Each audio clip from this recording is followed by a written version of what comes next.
کولای شي چې خپل کار.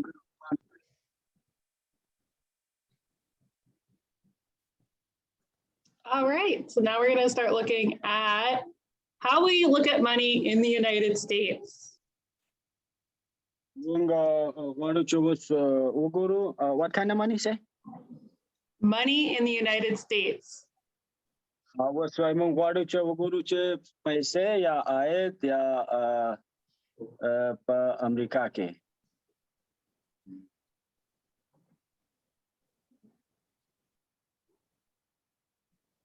right. All right, so just to start with the absolute basics, there are 4 ways to pay for things in the United States. I think we know these all. We are looking for, we have someone coming in? We're looking at cash. We're looking at, go ahead. امریکا کې وای څلور لارې دي چې کولای شي د هغه د لارې نه تاسو خپل پیسې یا پرداخت کړئ یا بلونه.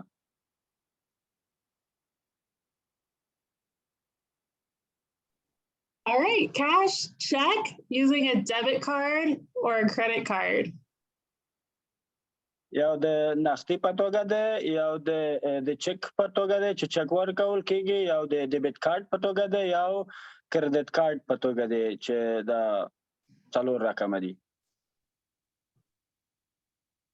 All right, who knows the difference between a debit card and a credit card?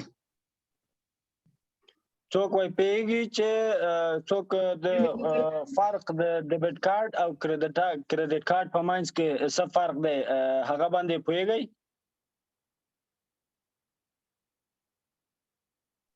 فرق بین ډیبټ کارت و کریډټ کارت چی است؟ میفهمین؟ ډیبت کارت که هست چیز از دیگه از طرف دولت داده میشه و کریدت کارت که هست پول خودت میباشه و دیگه مصرف میکنی. دبیت کارت از طرف دولت داده میشه گفتین؟ بله فکر کنم. Okay, so yeah, the debit card is provided by the government, and the credit card is your own credit card that you have money on it and you can spend. That is a great idea. That is not true. Okay, so let's start there. So a debit card, it works like cash. It works like cash. It is attached to your bank account. So it's actually, a debit card is just the money that you have in the bank. Debit card چې دی لکه هماغه نقد پیسې غوندې دي هغه پیسې دي چې تاسو خپل بانک کې لرئ. دبیت کارت تاسو د بانک حساب سره تړل شوی دی. دبیت کارت که هست همراه حساب بانکی شما یک جای وصل است، مثل یک پیسه نقدی است که شما جای مصرف میکنین مستقیما از حساب بانکی شما میگیرن و فقط پیسه نقدواری است. So I think when we talked with everyone had a bank account already. And I think everyone probably already had a card that looked like this from your bank that says debit. All that means, sorry, go ahead. ټول سره چې خبرې کړې دي ټول چې همدلته یاستو زما په فکر کې چې ټول ډیبټ کارت یا حساب بانکي لري په هغه کې یو ډیبټ کارت دی لکه چې د هغې په شاته هلته یو عکس دی علامه دی په هغه کې کتلی شئ د هغه په څیرمه دی هغسې ښکاري. ډیبټ کارت تا جایی که میفهمم همه حساب بانکی داره و در حساب بانکیشان تمامشان هم یک به اسم دبیت کارت یا کارت برشان داده میشه که در موجه یک عکسش ماندگی است که شما در تصویر میتونی ببینین.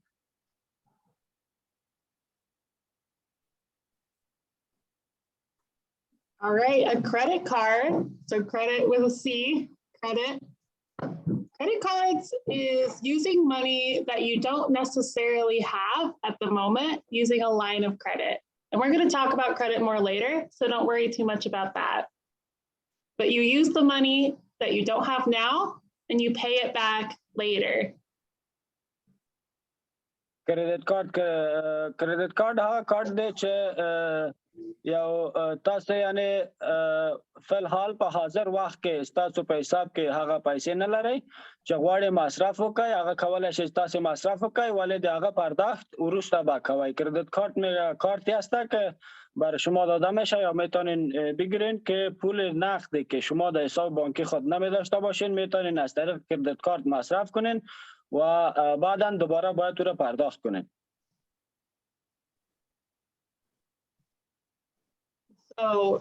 So neither a debit or a credit card have anything to do with the government or money from the government.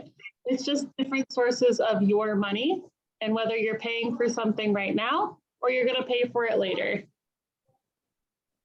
دبیت کارت یا کردیت کارت هیچ کدام از طرف دولت برتان نمی آید فقط امی پول خودتان هسته که میتونین استفاده کنین که اگه پول نقد داشته باشین میتونین استفاده کنین اگه از طریق کردیت کارت باشه یعنی نداشته باشین در حسابتان کردیت کارت میتونین استفاده کنین و دوباره بعدا پرداخت کنین. Questions about debit versus credit at the moment? Say again? Does anybody have questions at the moment about the difference between a debit card and a credit card? در حال حاضر کسی کدام سوالی داره میتونن بپرسن فرق بین دبیت کارت و کردیت کارت را.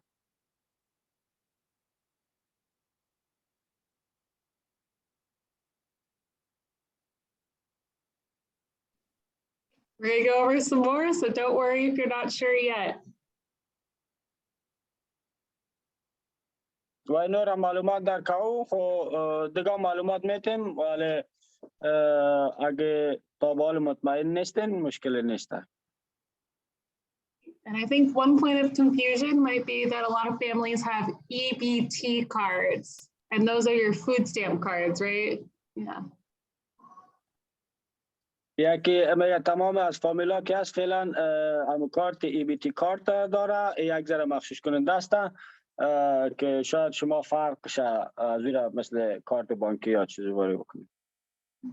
Those are a little different, but today we're just going to be talking about debit and credit.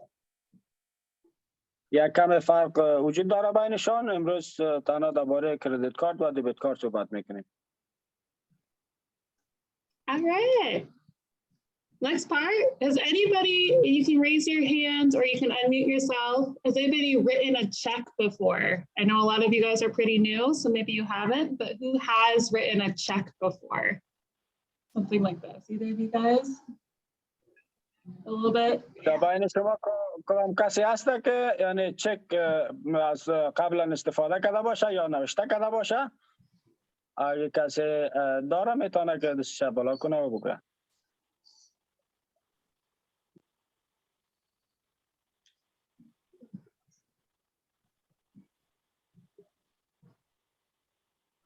Right. If no's the answer, that's okay. So a check, you can write checks just like you get checks from work. A check goes out of your bank account, just like your debit card would work. Typically, we use checks only for utility bills, rent, anything that we have to pay by mail, maybe like medical bills. You can't really use checks. Sorry, go ahead. چک هم یکی از اون پیسه‌های نقدی است که از بانکی شما گرفته میشه مثل همون دبیت کارت و کارت واری از پیسه نقد است که شما میتونید دمو نوشته کنین فقط همون چکی که شما از طریق کار دریافت میکنین تنخواهتان یعنی حساب معاشیتان براتون میآید با مو رقم است میتونین نوشته کنین چک نوشته کنین روان کنین معمولا چک ها به خاطر بلای خانه بل برق بل آب و اکثرا به خاطر بلای که به خاطر معاملات صحی شما می باشه امور از طریق میل روان میکنین یعنی پست آفیس روان میکنین میتونین چک اکثرا به او به کار گرفته میشه.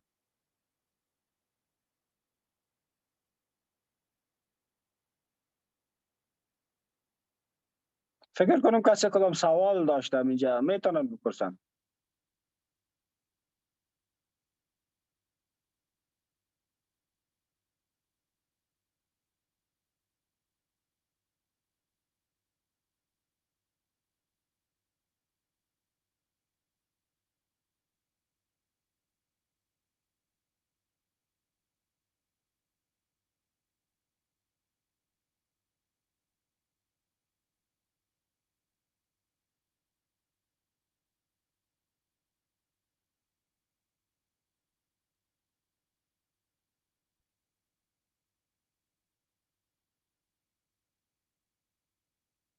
Sorry about that, guys. We had a few more people coming in.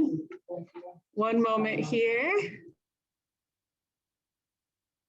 معذرت میخوایم میگه بعضی مردم بود می آمدن بعضی نفرای دیگه.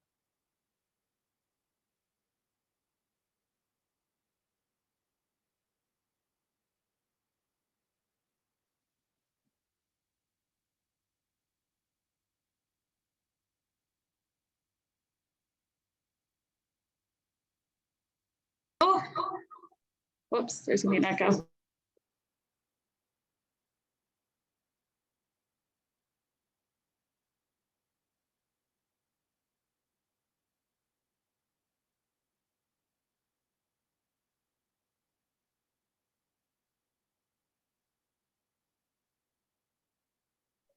Okay, I think that'll work a little better. Okay, great. So again, like I was saying, you can use a check. You sometimes have to use checks to pay for things like rent or utilities, or if you have medical bills.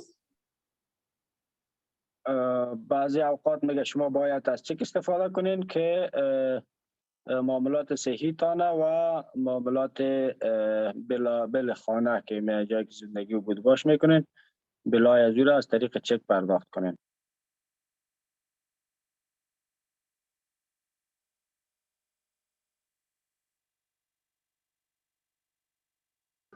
We're not going to go over it too much today, but I will send out some help for the future about how to write a check.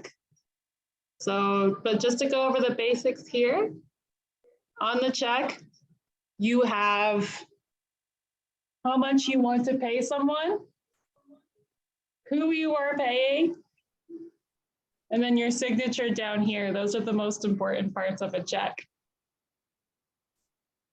اون قدم های ابتداییش میگه امروز براتون صحبت میکنیم که بسیار زیاد دربارش نمیپیچیم. دمو یک علامه که براتون نشان میده همونجا ارقامی هست که بچه رقم یعنی چقدر شما به میپردازین دموجا نوشته میشه که هم به عددی است هم به حرفی است. هر دوش باید نوشته بکنین و در جای بالا که ببینین در اونجا یک آپشن دیگه است که اونجا اسم به کسی که میپردازین اسم از اونا چی است برای باید اسم از اونا اونجا نوشته میشه و در پایان امضایتان. The numbers at the very bottom tell the person which bank and which account to take the money out of.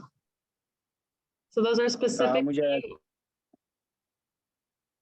و همونجا یک جایی هست که در اونجا شما حساب بانکی تان و به چه عدد شما پرداخت میکنین دیگه. امیا یک چیزای خاص هستند که باید در یک چک به طور واضح نوشته شود.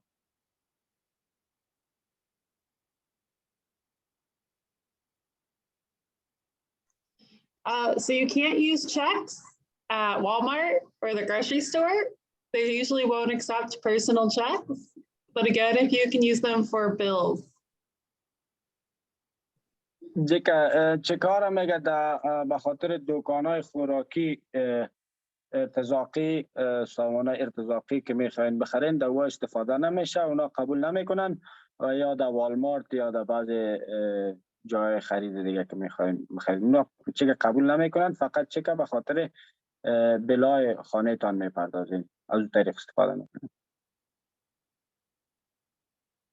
All right, again, we used checks a lot more about 20, 30 years ago, but now we use debit cards instead of checks.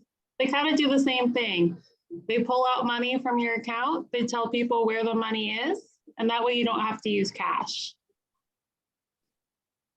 چه کار میگه ما تقریبا چک آل یک ذره سابقه شده، تقریبا 20 سال 30 سال پیش استفاده میکردیم، ولی در حال حاضر با جای چک همین دبیت کارت است، هر دوش به یک رقم کار میکنه، فقط معمولا هر دوش رقمی که باید پرداخت کنین از حساب بانکیتان گرفته میشه و پرداخت میشه.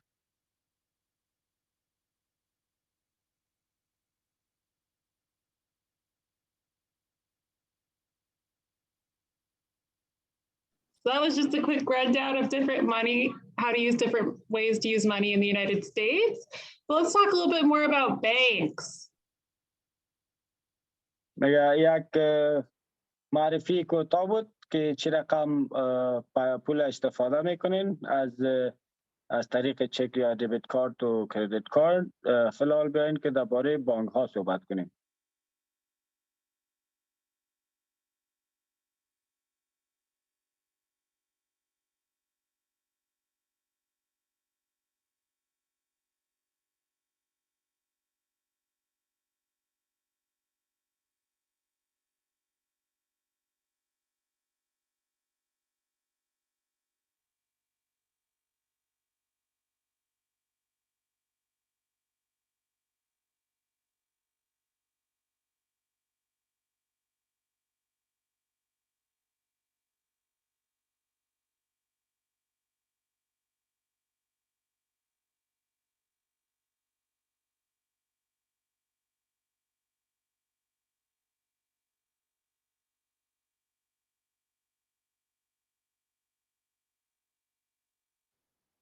Whoops, I was muted on there. All right. So how do you guys feel about banks? Do you guys feel good about banks? Maybe not so sure about banks. Do you know how they work? درباره بانک ها چی احساس میکنین؟ یعنی اعتباری از به نظرتان؟ راحت هستین؟ میفهمین که باز چه نوع اونا کار میکنن؟ یعنی چه رقم کار گرفته میشن؟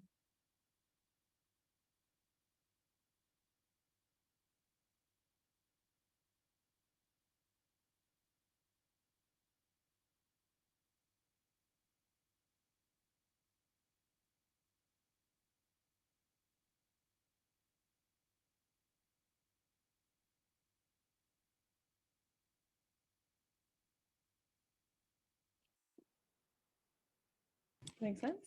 Go for it. استاد بله بفرمایید. همه ما اینجا کارتای ولی سادگار رو داریم دیگه، از اون استفاده میکنیم. تا بالا آزمایش هم نکردیم که چه قسمی کار میکنن. خب منتها خوب دیگه، بد نیست. کارتای چی را دارین؟ ولی سادگاره. ویل فارگو. ویل فارگو خودش بانک است. Here's a person saying that we have a card of the Wells Fargo and we are using that, and we don't have that much information about it, how it uses, how does it work. Yeah. Okay, great. Guys, can you hit the microphone button again? Perfect. All right, great. So today we're going to talk a little bit more about how to use, sorry, we're going to talk a little bit more today about how to use banks and credit unions. امروز میخوایم صحبت کنیم درباره از اینکه چه رقم از بانک ها استفاده میکنیم و مجتمع کردیت یونین هم یک بخشی از بانک ها هستند، بانکداری هستند. Okay, so overall, the term we use is financial institutions. So that's a really long word. You don't need to learn that one. We either call them banks or credit unions.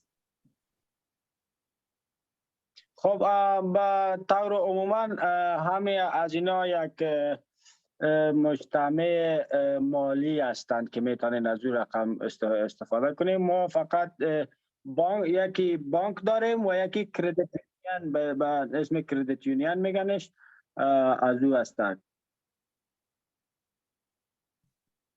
Now, both banks and credit unions are both safe places to keep your money. They just work a little differently. بانک ها و کردیت یونین ها هر دویش یک چیز هستند و یک رقم است، فقط به خاطر از این است که پول هایتان اونجا نگهداری کنین. راه کارکردشان کم ذره فرق میکنه، کمک ذره فرق به خاطر کار از او هست، چه رقم از او استفاده میشه یا خود از او چه رقم پیش میرن یا کم فرق داره در فعالیتشان.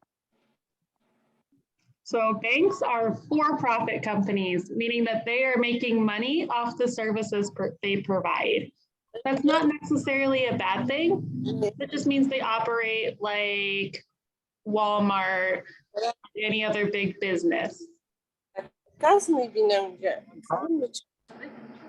بانک ها که هستن فقط پیشتر مثل که قسم پیشتر گفت فردوش یک قسم هستک فقط به خاطر نگهداری پول هستک، ولی بانک ها که هستن اونا خودشان یک حساب تجاری دارن که خودشان کار میکنن و از طریق پول به دست میارن که کدام چیز مشکلی نداره دایی، کدام چیزی نیست که نگران شویم دایی باره. مثل کار میکنن یعنی تجارت میکنن به مثل والمارت و بعضی بزنس سنترهای دیگه که هستن آماده ساختن. Most of the time you can find banks that are either local or nationwide. So what, for example, Wells Fargo, US Bank, or Bank of America all operate throughout the United States, which just means if you move, you will still be able to have the same account and the same services. بعضی از بانک ها به طبق مختلف است، بعضی از بانک ها یعنی به سطح جهانی هستند، بعضی بانک ها به سطح تمام کشوری است، یعنی در تمام کشور حسابداری یا بانک یعنی امو برانچه خود دارن. مثل ویلز فارگو است که شما میتونین ویلز فارگو را در هر ایالت امریکا که برین در اونجا دریافت کنین، میتونین در اونجا هست و از امو حسابتان میتونین استفاده کنین. Credit unions are just a little different. They are called financial cooperatives, meaning that it's a group of people that come together and the members, so if you're a member, you open an account, you own part of the credit union. You are part owner. خب شما مثل کردیت یونین ها که هستن یک کم ذره طرز طریقشان فرق میکنه. اگه شما حساب در کردیت یونین داشته باشین به معنای از این است که شما یکی از بخش هزمو بانکداری هستین که دمو کتشان به قسم مشارک واره شریک واره شما هستین دموجا کت از دو کار میکنن. They're also nonprofits, so that means that they aren't making extra money off the services that they are providing. اونا هم یعنی نان پروفیت که میگن کدام بخش هسته که یعنی از طرف خود حکومت کدام چیزی یعنی پیسه برشان پرداخت نمیشه، اونا هم از طریق ازمی بانکداری با خود پول درآمد دارن، یعنی مثل تجارت واری کار میکنن.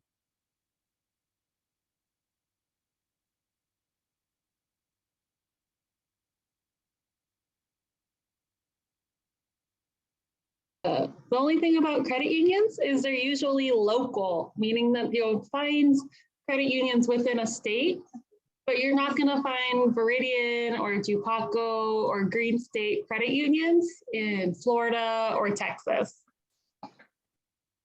کردیت یونین ها که هستند به طور یعنی سطح کشوری نیستند، شما در اکثر جاها اونا رو نمیتونین دریافت کنین که امی سه کردیت یونین نام گرفت مثل can you name those credit unions again?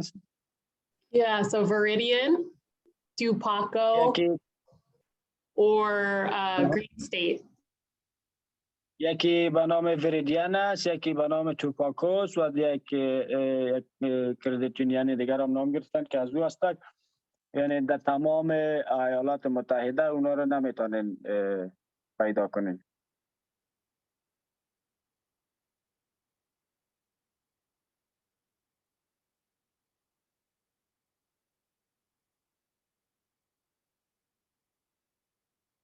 For everyone. So again, credit unions operate in a smaller area, which is not a problem.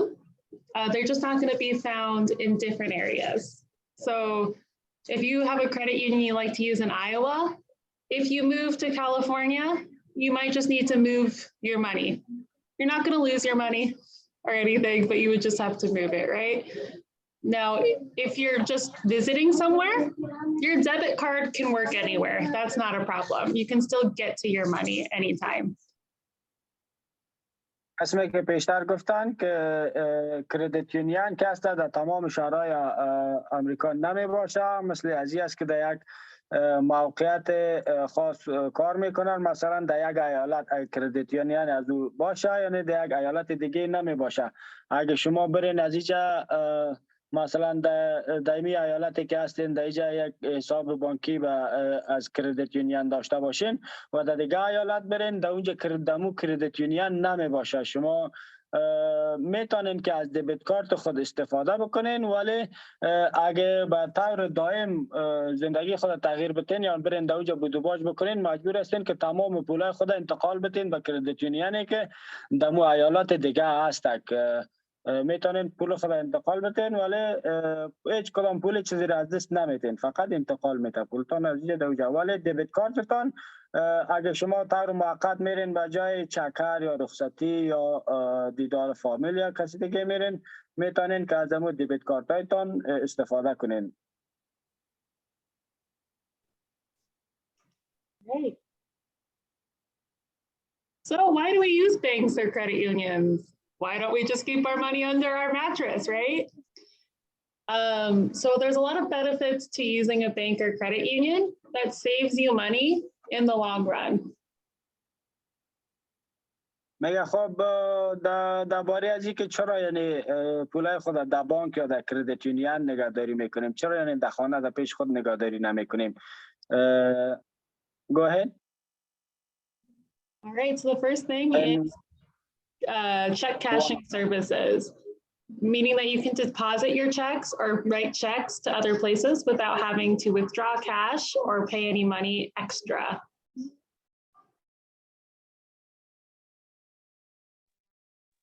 خب یکی از بخشای عمدهش که هست، میتونین از این طریق شما چک نوشته کنین به کسایی که میخواین چک بتین یا چک به بخشتان یا پول بگیرین دیگه. Say again the last part, man.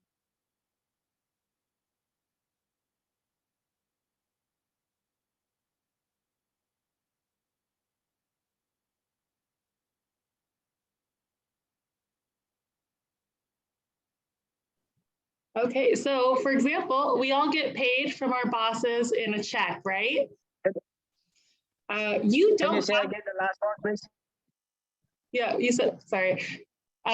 We all get paid from our employers with a check, right? تمام ما میگه از طریق چک، یعنی جایی که کار میکنیم از جای وظیفه ما با چک برای ما پول می حساب ما ماشای ما، درست؟ If you take that check to your bank or your credit union and deposit into your account, it costs you no money. اگر همو چک که بخش میایه، همو چک اگر بگیرین ببرین در بانک مربوطه که مربوط از همو میشه یا با همو کردیت یونیونی که همو چک نوشته شده، اگر او پول انتقال بتین به حساب بانکی خود، او برای شما هیچ کدام هزینه نمی داشته باشه. You can even take that check to your bank or your credit union and say, I want it all in cash. It costs you no money if you're a member there. میتونین که پول نقدم بگیرین از پیششان و اگر دمو خود هزمو بانک که مربوط میشه دمو جا برین، میتونین که پول نقدم بگیرین و میتونین در حسابتان انتقال بتین، هیچ کدام هزینه پولی نخواد داشت براتون.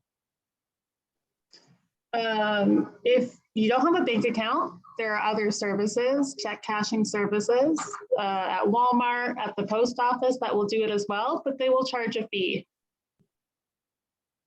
و اگه حساب بانکی نداشته باشین در کدام جای، ولی مثلا بعضی از جای تجاری دیگه هسته که به نام چک کش و والمارت و بعضی جای دیگه هسته که میتونن همین چکایتان کش میکنن، پولی که چک میگیرن ایره کش میکنن و ای شما را از پیش شما فیس میگیره، با فیصدی فیس میگیره از پیشتان. So, I mean, it's not a huge fee, but that adds up over the year if you're using cash checking or money order services regularly. و قدر پول زیاده میگه هزینه نخواهد داشت و بعضی از سهولت های دیگه هم هسته که به نام Say again the last part name. Yeah, the cost of using those services not at a bank adds up over time if you're using it often.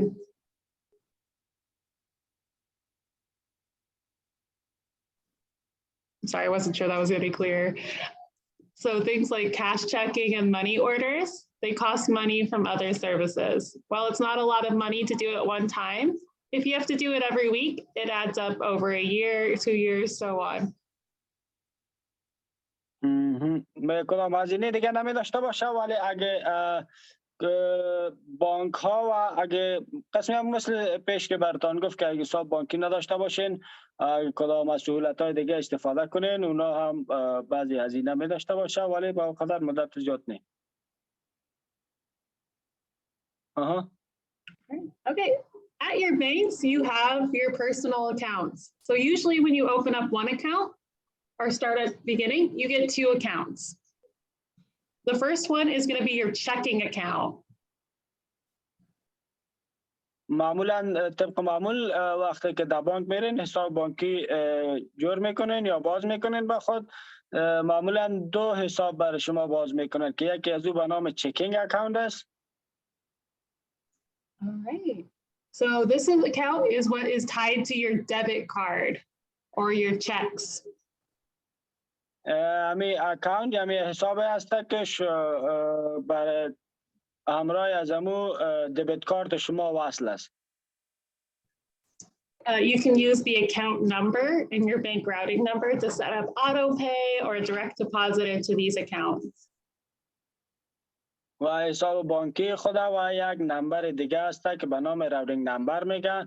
از امور شما استفاده کرده میتونین به خاطر پول مستقیم که در حساب شما به یعنی باعث چک نباشه، اگه تنخواهتان یا ماشتان باشه یا از کدام کسی دیگه برتان پول روان کنن میتونین که همو حساب بانکی و راوتینگ نمبرتان بتین و از همو طریق میتونه که در حسابتان پول اضافه کنین. So this is a great account for the money that you're going to use for your bills or your groceries or so forth. So money that you have to use pretty regularly. طبق معمولا که شما میخواین پول استفاده کنین، همین یک بهترین حساب بانکی است و بخاطر حسابی است که شما میتونین از طریق ازی امو بل هایی که برتان میاد، بل برق و بل گاز و بل و هر چیزی که هست و حساب کرایه خانه میتونین از طریق پرداخت کنین. All right. Usually when you open a checking account, they also open a savings account for you. معمولا که وقت شما یک حساب چکینگ باز میکنین، اونا یک حساب سیوینگ اکاونت به نام سیوینگ اکاونت یک حساب دیگه است که همون هم براتان باز میکنن که در پولتان سیو میکنین یعنی محفوظ میکنین. This is a good place to use this is a good place to put your money for things that the money that you're not going to use this month or next month. این یک حساب بهترین حسابی است، بهتر است به خاطر از او عدد پولایی که شما نمیخواین از او استفاده کنین در جریان یک ماه یا 2 ماه یا که در اینجا میشه که محفوظ همونجا نگهداری شود. Savings accounts earn more interest, meaning that the more money you have in there, the more money that the bank puts into your account as a reward for keeping your money with them. سیوینگ اکاونت حسابی است که شما هر چقدر دیر و هر چقدر پول زیادی که در شما داشته باشین و بانک ها میتونن از این طریق بعضی از فایده ادغام یعنی فیصدی در او اضافه کنن. With that, it's a great place to keep money that you're not using because it's a little safer. Because that account is not tied to your debit card, it's not tied to your checks, it's a little harder for the money to go out, meaning that it's a little bit safer if someone steals your debit card or gets your account information. خب میگه به خاطر از این بهتر است که پولایی را که شما استفاده نمیکنین در موجه محفوظ میباشه، یعنی این وصل به دبیت کارت یا به کردیت کارت شما نیست. اگر ممکن کدام وقتی کسی معلومات دبیت کارت یا کردیت کارت شما را بدزده یا به کسی بتین، نمیتونه که از اون طریق به حساب شما کدام ضرر برسانه یا پای پولتان بکشه.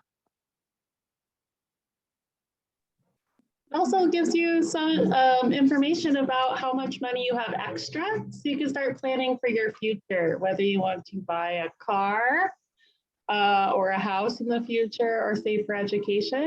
If you have a separate savings account, you can start seeing how much money you might have to start planning for that future.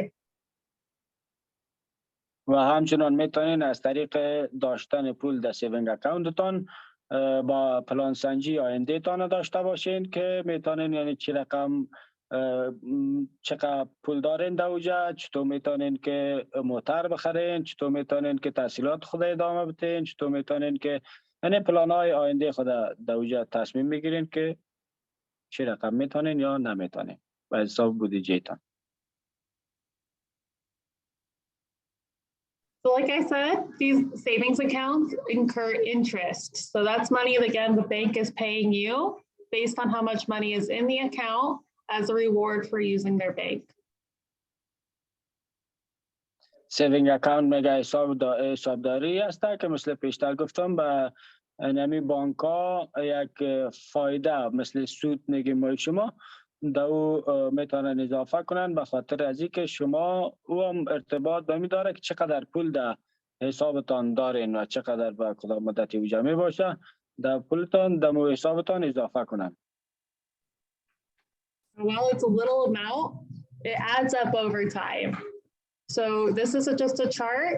This first column is showing someone who put their money in a shoebox and put it under their bed. So they're not using a bank, they're just keeping their money at home.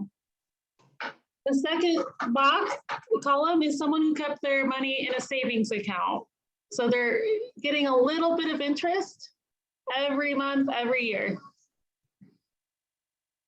خب میگه اوقدر با مقدار زیادی هم بانک ها یعنی پرداخت نمی کنند حسابتان ولی بسیار با مقدار کم می باشه. همونجا دو چهار تا برتان نشان میده که یکی هست که کسایی هست که یعنی پول خود در پیش خود در خانه نگهداری میکنن، در یک جای مقصد پنهان میکنن میمانن و یک چارت دیگر برتان همونجا در پایان دومش نشان میده که کسایی هستند که در سیوینگ اکاونت دارن در بانکشان و دمو سیوینگ اکاونت همون پولی که در خانه نگهداری میکنن همون پول در سیوینگ اکاونت یعنی حساب محافظتیشان در بانک میباشه که در اون ماهانه از طرف بانک بسیار به یک مقدار کم یا پول کم اضافه شده میره ولی بازم اضافه میشه.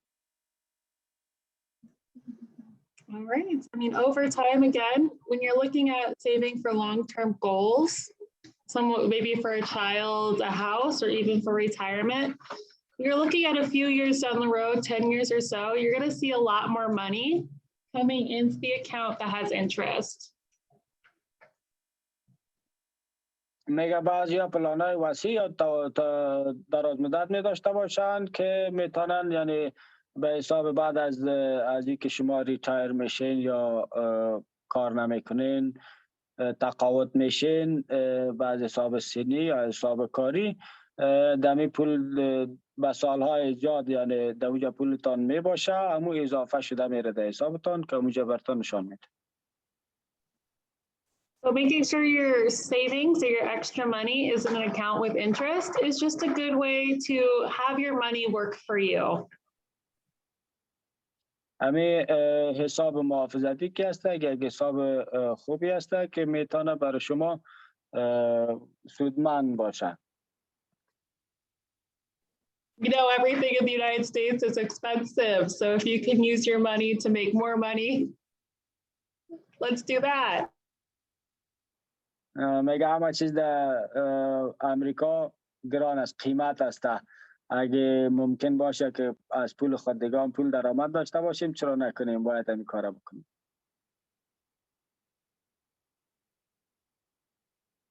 All right, besides interest, using a bank or a credit union also gives you a lot of convenience in your life. It makes managing your money a lot easier.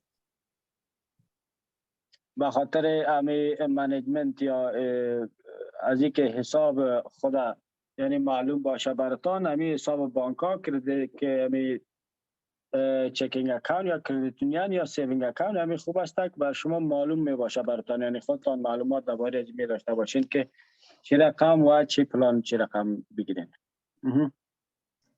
For example, you can always check about how much money you have. You don't have to count it over and over again. It will tell you right away. You can get direct deposit, meaning your employer will send your check directly to the bank. So it's faster and you don't have to go to the bank or cash that check. یعنی به مثل از این که شما ضرور نیست یعنی هر روز یا هر وقتی که بخواین حساب معلوم کنین که چقدر پول ما دارم، یعنی دوباره حساب کرده برین هر وقت پیسه تانه بگیرین حساب کنین که چقدر دارم چقدر مصرف کردیم. مستقیما اگه از این طریق آنلاین برین براتون نشان میده که چقدر پول در حساب شما هست و همچنان میتونین از جایی که وظیفه اجرا میکنین تنخواه یا معاش شایدتان بیایه از طریق میتون مستقیما دمی حسابتان بیایه. ضرور نیست که چک گرفته برین پشت بانک که ببینین که براتون کش کنه یا پول نقد بگیرین.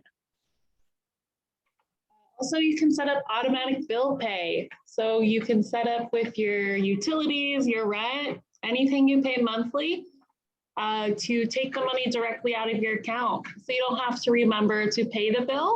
You're never going to get late fees. It will just automatically take the money for you. و دیگه همچنان میتونین کور عیار بسازین به طور اتوماتیک که میتونه بلهای ماهانه شما را که مثلا به خاطر بل برق و بل او بل گاز و از همین چیزا هسته که در جای مختلف می باشه، بعضی بل او میتن بعضی نه از کثافت چیزا، تمام از این بلا شامل میشه. برای میتونن که امیر کت حساب خود وصل بکنن، همین طریق بل پرداختنشه که به طور اتومات که وقتی که بلشان بیایه اتومات خودش از حسابشان بر از اون پرداخت میشه. ضرور نیست که شما دیادتان بگیرین که علامه چه وقت باید بل خدا بپردازم چه وقت نپردازم، اگه نپرداختین باز جریمه میشن. All right, the most important part is your money is safe in a bank or a credit union. All the money that you put into a bank or a credit union is federally insured, meaning that the government will replace the money if the bank is robbed or if it burns down or anything else happens to the money in it. و همچنان پولای شما در بانک ها و کردیت یونین ها محفوظ می باشه که اینا از طریق دولت اگه کدام حادثه صورت بگیره بالای بانک، مثلا دزدی شوه یا در بگیره یا هر حساب دیگه که صورت بگیره، خود دولت پس همون پول شما را براتون پرداخت میکنه.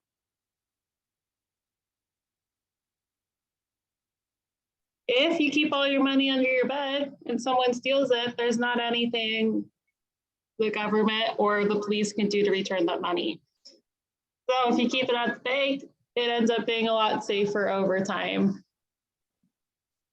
و اگه پولتان را در خانه پیش خود نگاه کنین، یعنی در خانه در هر جایی که نگهداری کنین نگاه کنین پیشتان، اگر خانه تان دزدی شوه یا کدام دزد بیاید دزدی کنه یا در بگیره، کدام حادثه صورت بگیره، دیگه هیچ کسی و شما دوباره پرداخت نمیکنه. بهتر از همین است که در بانک پول خود نگهداری کنیم که کدام حادثه هم صورت بگیره حکومت بر ما پس همون پول ما را بودجه ما را پرداخت میکنه. All right, we're going to, real quick, anybody have questions about banks or credit unions? کسی کدام سوال داره میتونه بپرسه درباره بانک و کردیت یونین ها.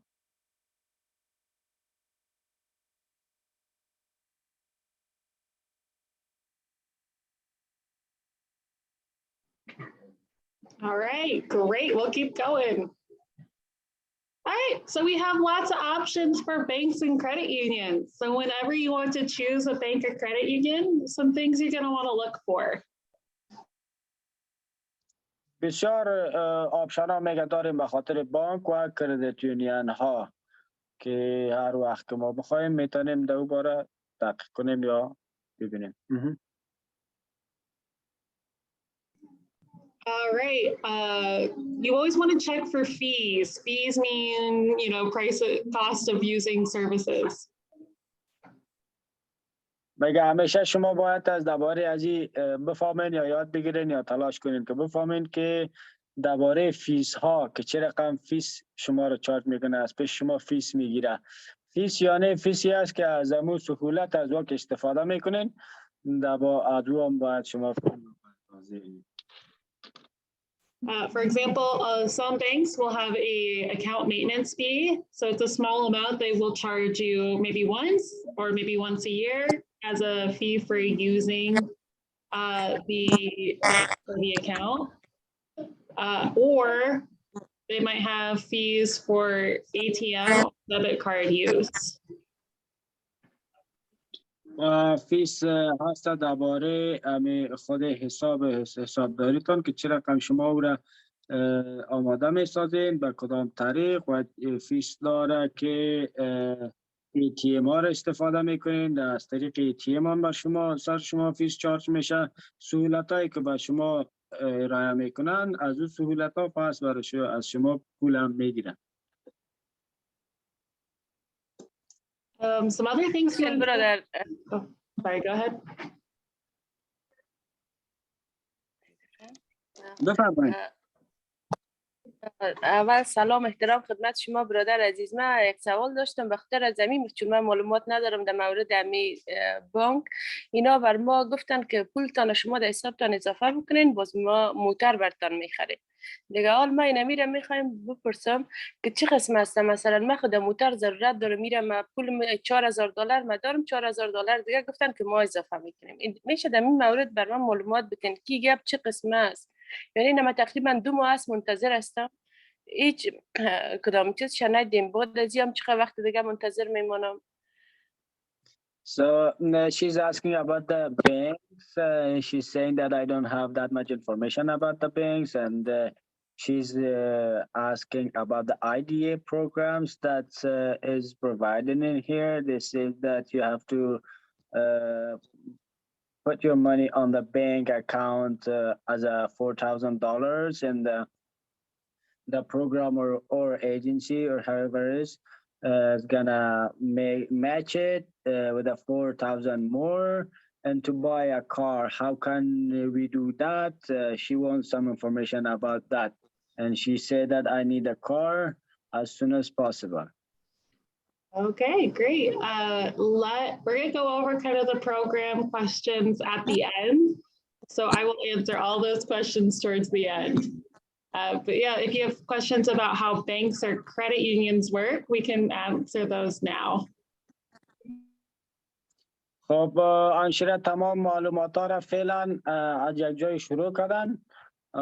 فعلا درباره بانک و کردیت یونین ها صحبت میکنن. اگه در این باره کدام سوال دارین میتونین پرسان کنین و این سوال های شما را هم در آخر جواب میگن. همینطور استاستا همی صنف که پیش میره دیگه شاید در ادامه صنف برتان معلومات بتن منتظر باشین ببینین باز در آخر همی سوال تانه بکنین.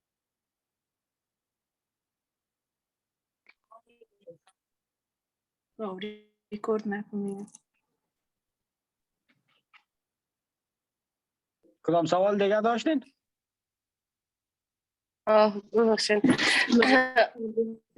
درباره کردیت کارت اینا ببخشید برادر من پیسه رو در بانک وقتی که بارم نید این پول است که بر ما موتر میخره این پول یا نه ما این را دیگه چیزا میتونیم استفاده کنیم. خب ما بر فعلا اونقدر پول اضافه ندارم تنها هم $4000 بر موتر جمع کردیم.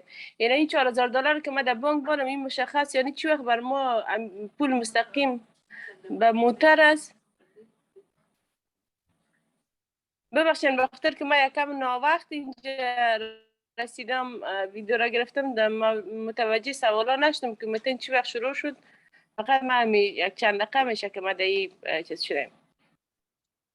So she's saying that but right now I have collected that 4,000 money, 4,000 a month, and that she wants to put on the bank account for the matching program to match on it, and Okay. that's all. She says that I haven't been that much long since the class has been started, so she just got in here and that's okay. All right, so it seems, I think Dua just let me know that if you don't have your account open yet, she's helping people with accounts on Monday. So if you don't have your account open yet, please send Dua a text message and make sure on Monday, send her a text message and let her know what time would work for you. But I think she has a plan to get everyone's accounts open. So don't worry, we're gonna go over the program some more in a minute too. مگه درباره از هم بعض از با یک دقیقه یا 2 دقیقه در ادامه براتان معلومات میتین. درباره از این صحبت میکنیم. دوا یک خانم است که دمی حساب کار میکنه و برای کسایی که به خاطر زمین موتر پول دارن یا پول جمع کردن حساب باز میکنن. به روز دوشنبه اگه میتونین شما برشان یک پیام بفرستین. اگه تا به حال حساب جور کردین خود درست است، اگه نکردین میتونین که دوا پیام بفرستین، به تماس شوین. اونا میتونه شما را کمک بکنه حساب برتان باز کنه. درست است. تشکر. سلامت باشین. تشکر. زنده باشین. Thank you. All right, great. Okay, talk a little bit more about banks, and then we'll take a little break. To use your accounts, you have 2 numbers that are very important. The first one is going to be your account number. This is specific to you and your accounts. Your checking account will have a different account number than your savings account.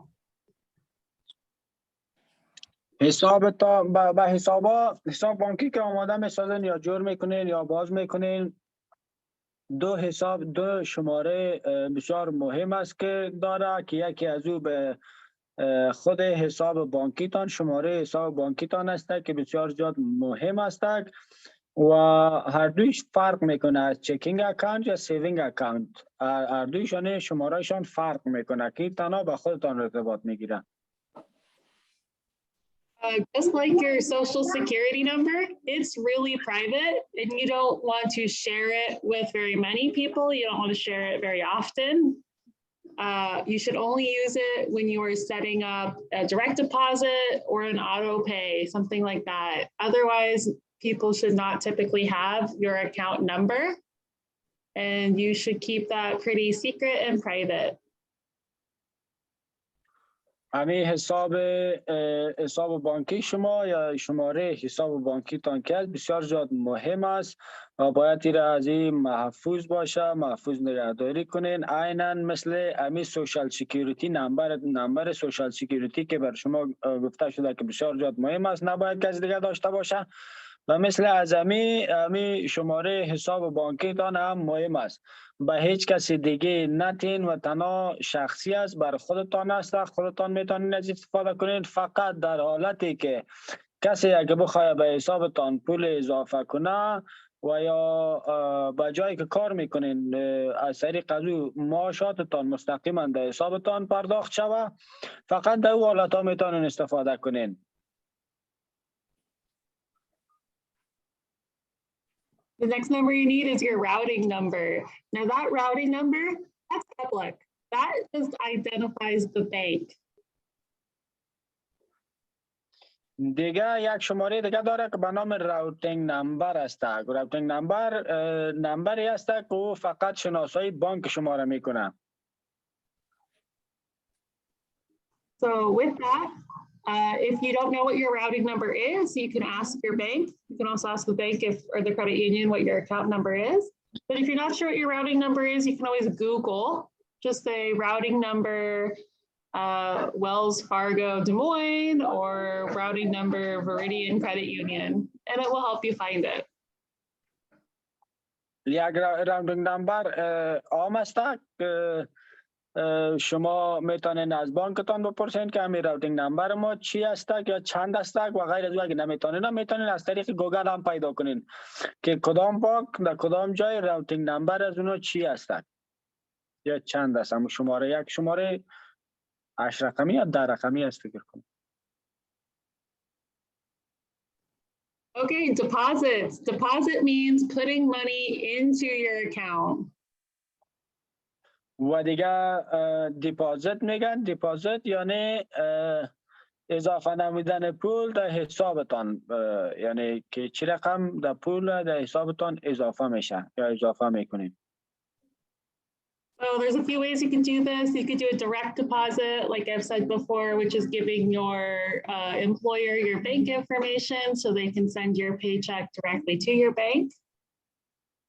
دایرکت دیپازیت دیگه یکی میتونین که به جایی که کار میکنین در زمونجا میتونین معلومات بانکتان برشان بتین که اونا میتونن امو معاشاتتان مستقیما در حسابتان روان کنن. You can take your cash or your check in person to the bank and talk to a teller. و دیگه شما میتونین که همو چک خود بگیرین و ببرین در بانک به مخدمه بتین که اونا مستقیما در حسابتان اضافه کنن چکی که دریافت میکنین. Or if you have a check, you can deposit it online using an app. Usually you can take a picture of the front and the back of the check and send it in like that.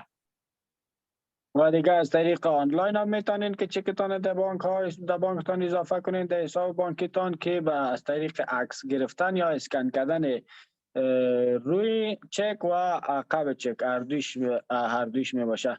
They have to sign on the back of the check first. Didn't they take a picture, right? Yeah. و به خاطر همی پشت سر چک که میگن عکسش بگیرین به خاطر از این است که امضایتان در پشت سر چک می باشه. همونجا یک جای داره، یک خانه داره یا خط از داره که شما باید اونجا امضا بکنین. وقتی که از پیش روی چک از این رویش عکس گرفتین یا اسکن کردین باز به عقبش که امضایتان باشه همون را یا اسکن کنین یا عکس بگیرین باز روان کنین که اونم از طریق آنلاین هم میشه که مستقیما در حسابتان پولتان اضافه شود. Then there's withdrawal. Withdrawal means taking money out. How you can do this is writing a check or using your debit card that takes money out, right? You can go in person and ask the teller to help you withdraw cash if you need cash, or you can use an ATM. دیگه میتونین که به خاطر کشیدن پول که از حسابتان پول بکشین یا به خاطر چیزی پرداخت بکنین که یعنی کم نمودن است از حسابتان. شما که میشه از طریق دبیت کارت است که شما چیزی میخرین یا استفاده میکنین از ATM میگیرین پول نقد میگیرین میکشین یا به کدام حساب بیل یا چیزی پرداخت میکنین اینا کلشانه یعنی کم نمودن پول است و غیر از او هم میتونین که در خود بانک برین و از خدمه بانک بخواین که با شما پول نقد از حسابتان بکشه و با شما میتونین از طریق پول نقد داشته باشین هر کدام وقت ضرورت نداشته باشین. All right, the next word we're going to learn today is transferring money. So it's a way to move money from one account to another, or you might have heard of transferring money from one person to another account. دیگه انتقالات پول است که میتونین که چه رقم پول انتقال بتیم از یک حساب به حساب دیگه از با یک شخص دیگه یا با یک حساب دیگه. So internal transfer, and that's how we're going to talk a little bit about moving money into your savings. Internal transfer is moving one money from one of your accounts to another account in the same bank or credit union. So from a checking account to a savings account. Yes. خب یکی انتقالات داخلی است که به خود بانک مربوط میشه او را انتقالاتی را میگوین که شما میتونین که از یک حسابتان به حساب دیگه حساب بانکی خودتان انتقال بتین پول مثلا از چکینگ اکاونت از حساب چکینگتان میتونین در حساب سیوینگ اکاونتتان پول انتقال بتین دمو حساب دمو بانک مربوط از اون بانک میشه که شما پول دو دارین یعنی حساب دارین دو. There's external transfers, which is transferring money to a different bank or credit union, but still in the United States. Pretty similar, but it takes about one more step in verifying an account. And then there's wire transfers, which is sending money internationally. And we're not going to talk a lot about that today, but if you need help with that, we can help with some videos. و دیگه طریق دیگه است که شما انتقال دادن پول است که میتونین از یک بانک به حساب به یک بانک دیگه و یا انتقالات پول جهانی است که میتونین در تمام جهان یعنی در هر کشوری که بخواین پول انتقال بتین و او یک شرط دیگه هم داره که باید از او برین که باید از حسابتان شناسایی شوه شخصی که پول روان میکنه از او باید شناسایی شوه.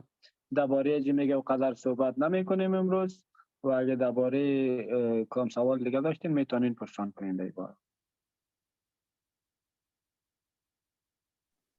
All right, like I said, there's a way that you can set up auto payments, meaning that your bills will automatically be paid every month. So you don't have to worry about remembering to pay them on the right date. It's really good for things like paying your rent, water, electricity, or if you have loan or credit card payments. و دیگه پول یعنی پرداخت نمودن پولتان و از طریق اتوماتیک است که خود به خودی خودش صورت میگیره. ضرور نیست که باید داشته باشین که چی وقت یعنی یا پولای بلتان پرداخت کنین یا از او پرداخت کنین یا به همین تو دیگه مثال هم داره یا کرای خانه را بتین. ضرور نیست که بیان داشته باشین. وقتش که برسه خودش از حسابتان کم میشه، مستقیما به او پرداخت میشه. Right, what you would need for that is you'd first need to have your login or account information for your bill. So the person you're paying, the company you're paying, and then your own account number and your routing number. و از هم اولتر باید از دمو سایت یا دمو جایی که دمو کمپانی که شما میخواین بلایتان پرداخت بکنین دموجا باید یک حساب داشته باشین، مثل ایمیل وریسته که یک حساب داشته باشین دموجا جور کنین و حساب بانکی شما را هم دموجا میخواید، مثلا راوتینگ نمبرتان. All right, usually if you have an online account already for your rent or your utilities or anything like that, you can just go to My Account and under payment, they'll have something called reoccurring payment or auto pay or automatic payments. And you can click on that and they'll walk you through how to set something like that up. به خاطر از این میگه وقتی در حسابتان برین در اونجا یک آپشن است که آتو پی یا معمولا با انگلیسی بگویم که به فارسی نخواد اونا داشته باشه، در آتو پی می باشه که میگین که مستقیم در سر از این کلیک میکنین که آموزه در عقب از اونما یک عکسی هست که ما چون با شما صحیح دیده میشه یا نمیشه، بر ما خود نمیشه، نمیفهمم که چی نوشته است. در اموجا یک علامه سرخ داره اموجا که مثل از این نشان داده میشه، معلوم میشه برکن. Yeah, as we know, you're very busy in the US. You got a lot going on. Take something off your head, you know, make your life a little easier. Say again, ma'am. In the US, you know, you're very busy. We work long hours. We're very busy. It's easy to forget bills every month. So if you do an auto payment, it's just one less thing you have to think about during the month. Make your life a little easier. در امریکا بسیار مصرفیت ها زیاد نباشه دیگه، اگه از این سهولت بگیرین بر خودتان، یعنی سهولت برتان یک کم اگذره فشارها را کمتر میکنن. ضرور نیست که درباره هر چیز باید بسیار زیاد فکر کنین. یک چیز از تقسیم اوقاتتان مثلا کم میشه که ضرور نیست درباره‌اش همیشه فکر کنین. All right. So one thing to keep in mind, I know for a lot of people coming from Afghanistan, usually in your families, maybe the husband has the bank accounts and maybe the wife doesn't do a lot of banking. That's fine in some areas, but in the United States, all financial records are specific to one person.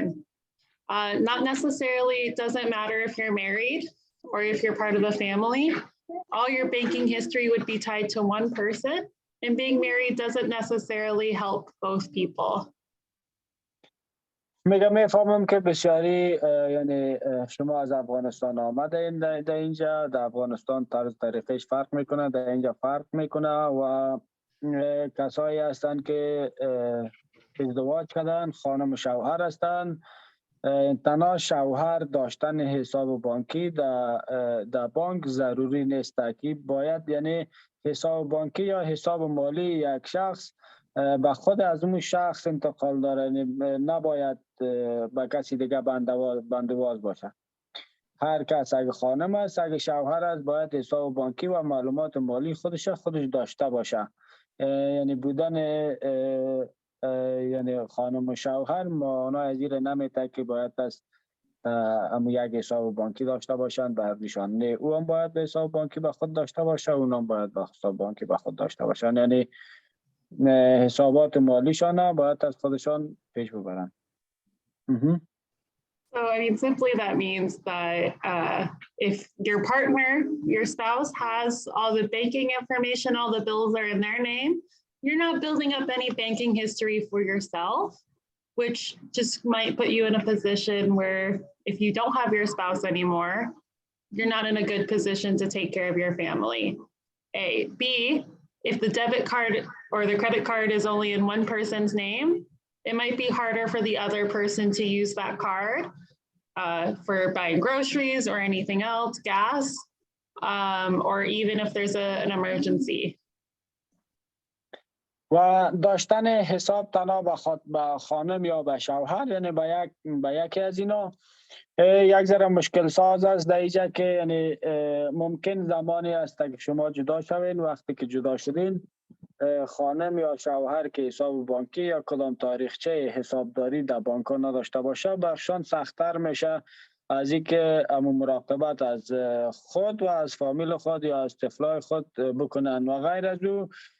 دیگه مشکلات دیگه هم هست که مثلا نمیتونه که بره به خاطر خریداری، به خاطر مواد ارتزاقی، به خاطر تیل موتر و به خاطر از این چیزا. دیگه ضرور است که هم کردیت کارت و هم دیبیت کارت هم شوهر داشته باشه هم خانم داشته باشه. All right, some ways to start. Some ways to start a banking history. We have something called joint accounts. So this is good for people who are married or live together as domestic partners, so not married, but living like married. You can have two names on the account, meaning that both people can use the account equally. و یک طریق دیگه هم هست که به نام حساب مشترک یاد میشه که میتونن جوینت اکانت که میگن حساب مشترک، یعنی مانا میته که میتونن خانم و شوهر هر دوش یک حساب داشته باشن ولی هر دوش از زمین حساب میتونن استفاده کنن. Right, and then secondly, you can even get your teenagers started with good banking habits as well and start setting them up for success later on. Most banks and credit unions have student or child accounts. I know for my family, I opened up my first bank account when I was 12 and I was only getting a little money from babysitting, but it started a good habit and that banking history goes with you. So if you're interested in helping your kids set up accounts and start preparing for the future, you might want to look into student or child accounts. و دیگه حسابداری به خاطر اطفال هم می باشه یا به خاطر نوجوان هم هست. میگه من باید دارم که وقتی که پدر مادر ما برای ما حساب بانکی جور کرد، من 12 ساله بودم که برای ما پول دریافت میکردم به خاطر از این که مراقبت از اطفال دیگه میکردم. خودشم 12 ساله بوده، یعنی از اطفال دیگه که مراقبت میکرده از او هم پول دریافت میکرده خودش به این حساب. یا میتونین که با دیجا دو رقم حساب است که حسابداری شاگردی است که یا محصل یا شاگرد باشند که حساب می داشته باشند که در بانک برین باز برشان بگوین که ما استودنت یا شاگرد هستم یا درسخوان هستم یا محصل پانتون هستم. او برتان یک حساب محصلی باز میکنه و یک حساب طفلی یا نوجوانی برتان حساب باز میکنه که از همین طریق بهتر است. از این طریق هر کس اگه طفل دارن از سن 10 ساله یا 12 ساله به بالا از امیال برشان قبول زیاد یا چیز نیست نخواد شروع شود حساب خود باز کنن. امی تاریخچه امی بودجه از امی وقت از امی شروع میشه تا وقتی که اینا به یک جای میرسن یا سنشان بالا میشه تا حسابشان پول آمده میره. به مقدار کم میایه ولی یک چیزی هست که میایه، یک تاریخچه حسابداری به خود جور میکنن. All right, we're going to take a break for about 5 minutes or so. So get up, take a little break. Don't have to listen to me for a few minutes, but we're going to come back at 11:45. So take a little time. یک وقفه میگیریم. Starting the recording again. All right, we are going to talk about credit. Who knows anything about credit or who has questions about credit? کسی درباره کردیت میگه فعلا درباره کردیت میخوایم صحبت کنیم کسی هست که بفهمه کردیت چی را میگن و اگر کسی سوال داره درباره کردیت میتونه بپرسه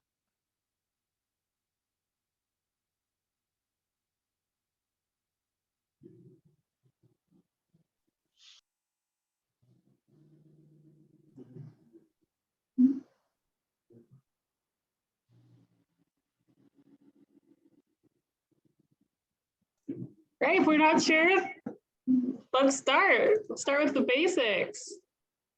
All right, so credit is the ability to borrow money, or it's the practice of borrowing money.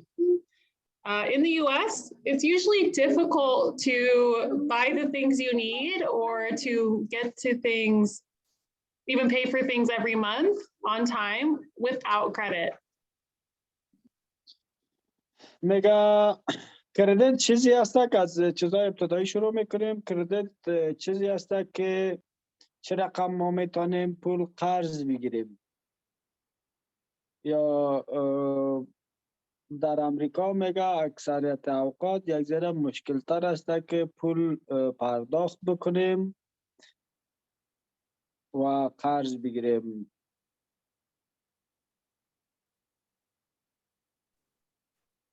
All right, credit isn't necessarily a bad thing. Borrowing money is not necessarily a bad thing. It's actually, most people in the United States borrow money pretty regularly. It's only a problem if you borrow too much money or you don't pay your money back on time. در امریکا یک چیزی عام است که میگه تمام مردم تقریبا از همین سهولت استفاده میکنه که پول قرض میگیره و پولش پس پرداخت میکنه ولی مشکل ساز در وقتی است که اما پول پرداختی که باید پرداخت شود دوباره در وقت زمان معینش باید پرداخت شود اگر اون پول در وقت معینش پرداخت نشود باز مشکل ساز است So why do we use credit? Usually we use credit to buy large purchases, such as a car or a home, or even if you're investing in a business. Or just larger items like a TV or furniture, or even if you need to pay for a car repair. میگه چرا کردیت خدا میسازیم یعنی به چی به درد میخوره چرا قدر ضرورت است از ضرور کردیت به خاطری از ضرور است که داشته باشیم که به خاطر پرداخت پولای اضافه یعنی یک مقدار زیاد باشه یا خریداری یک چیزی که قیمت بالا داشته باشه از اون لحاظ مثلا موتر خانه یا تلویزیون یا هر آن چیزی که قیمت بلند داشته باشه باید از کردیت بهتر داشته باشیم خوب داشته باشیم که بتانیم قرضه بگیریم و او رو پرداخت کنیم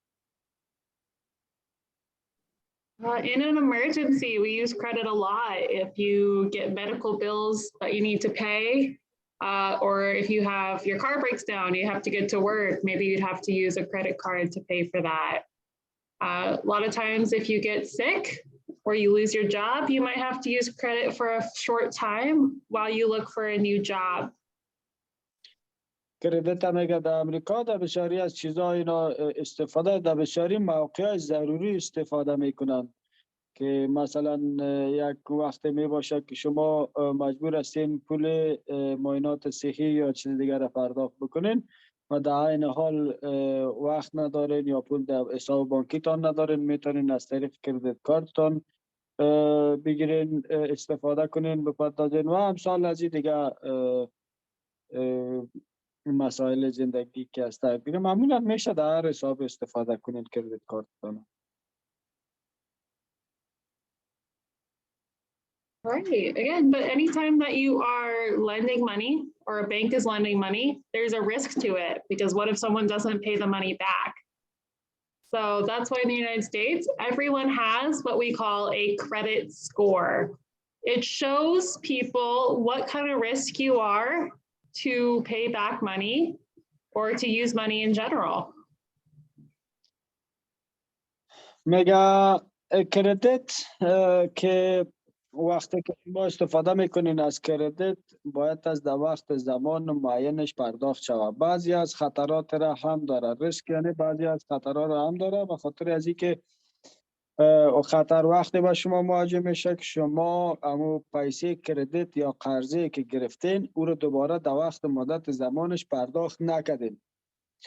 و در امریکا یک حسابی هست که به نام جور کردن کردیت، یک شماره داره، یک نمبر داره، یعنی مدار اعتبار ما نامیده که یک نمبر مدار اعتبار است که همو برای شما نشان میده که شما چقدر در خطر هستید، یعنی چقدر کردیت دارین، چقدر مدار اعتبارتان بلند است. در اینجا از اون طریق میتونین استفاده کنین.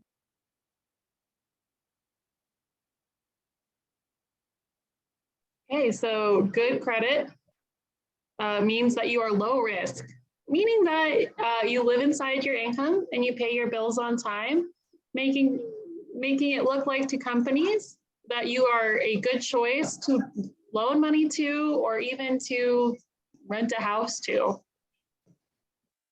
کردیت خوب یعنی مدار اعتبار خوب معنای از این میده که شما میتونین به مرض یعنی به خطر کم مواجه باشین و کمک بسیار میکنه برای شما که کرا گرفتن خانه، خریداری موتر و یا قرض گرفتن از کمپانی هایی که بزرگ است یعنی نامی است یا خوشدار شماست که میخواین از کدام کمپانی یا ایجنسی یا کدام جای قرضه بگیرین.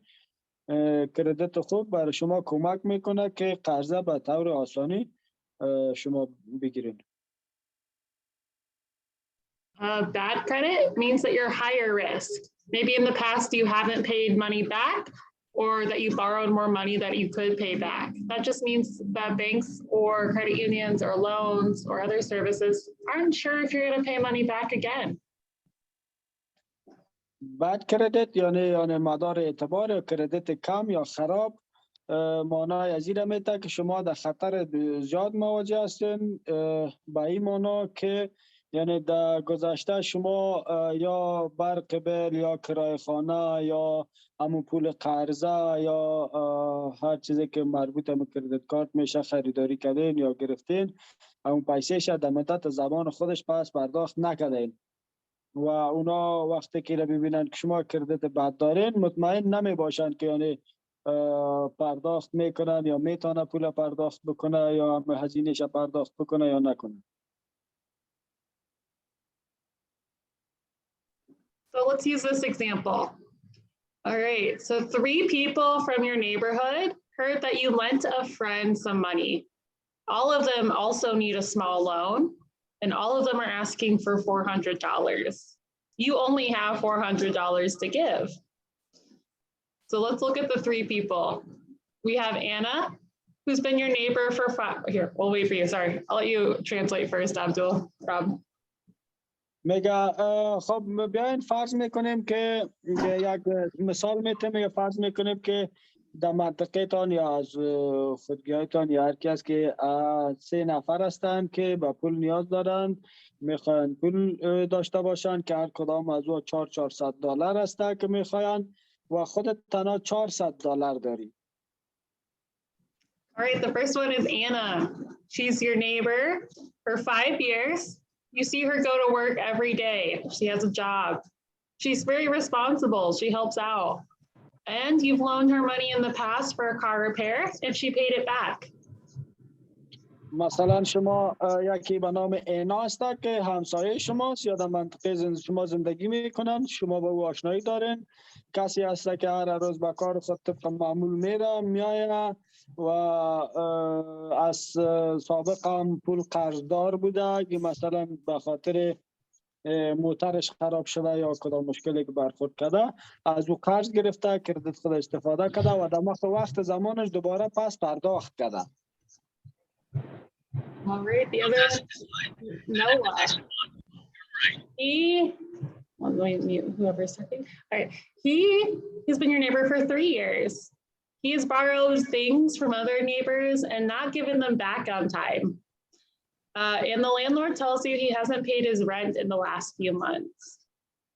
میگه مثلا یک همسایه یا کسی دیگه هست که در منطقه که شما زندگی میکنین و هم هست، تقریبا از 3 سال بیش شما او را میشناسین و او تا بال پیسه بل خود هم نداده و صاحب خانه یا مالک خانهش میگه که بر شما که تا بال او نفر هم تا بال کرای خانه خود هم نداده.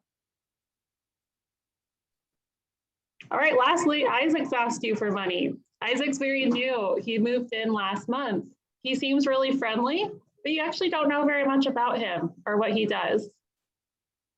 ولی مثلا نفر سومش آیزک است که تقریبا 1 ماه میشه، ماه قبلی آمده در می منطقه زندگی میکنه و قدر معلومات درباره از این ندارین شما.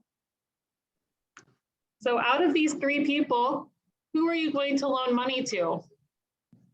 میگه از جمع از این 3 نفر شما با کی پیسه میتین؟ همین 3 نفری که گفتن ما 400 نیاز داریم که هر کدامش برای شما تشریح کرد که یک 65 سال میشناسین و تمام بلا و همه چیز خود با وقتش پرداخت کرده، قرض هم گرفته بوده که با خاطر موترش جور کنه، دوباره در وقت مدت زمان خودش پرداخت کرده و نفر دیگر که شما میشناختین به 3 سال که او هم کرای خانه را نداده و هم از بل و از چیزا باقی است که تا بال نداده و یک نفر دیگه که آیزک است که همین خودش هم تقریبا ماه گذشته در منطقه تان آمده و دمیجا همسایه یا همسایه تان شده که قدر زیاد معلومات درباره‌اش نداریم.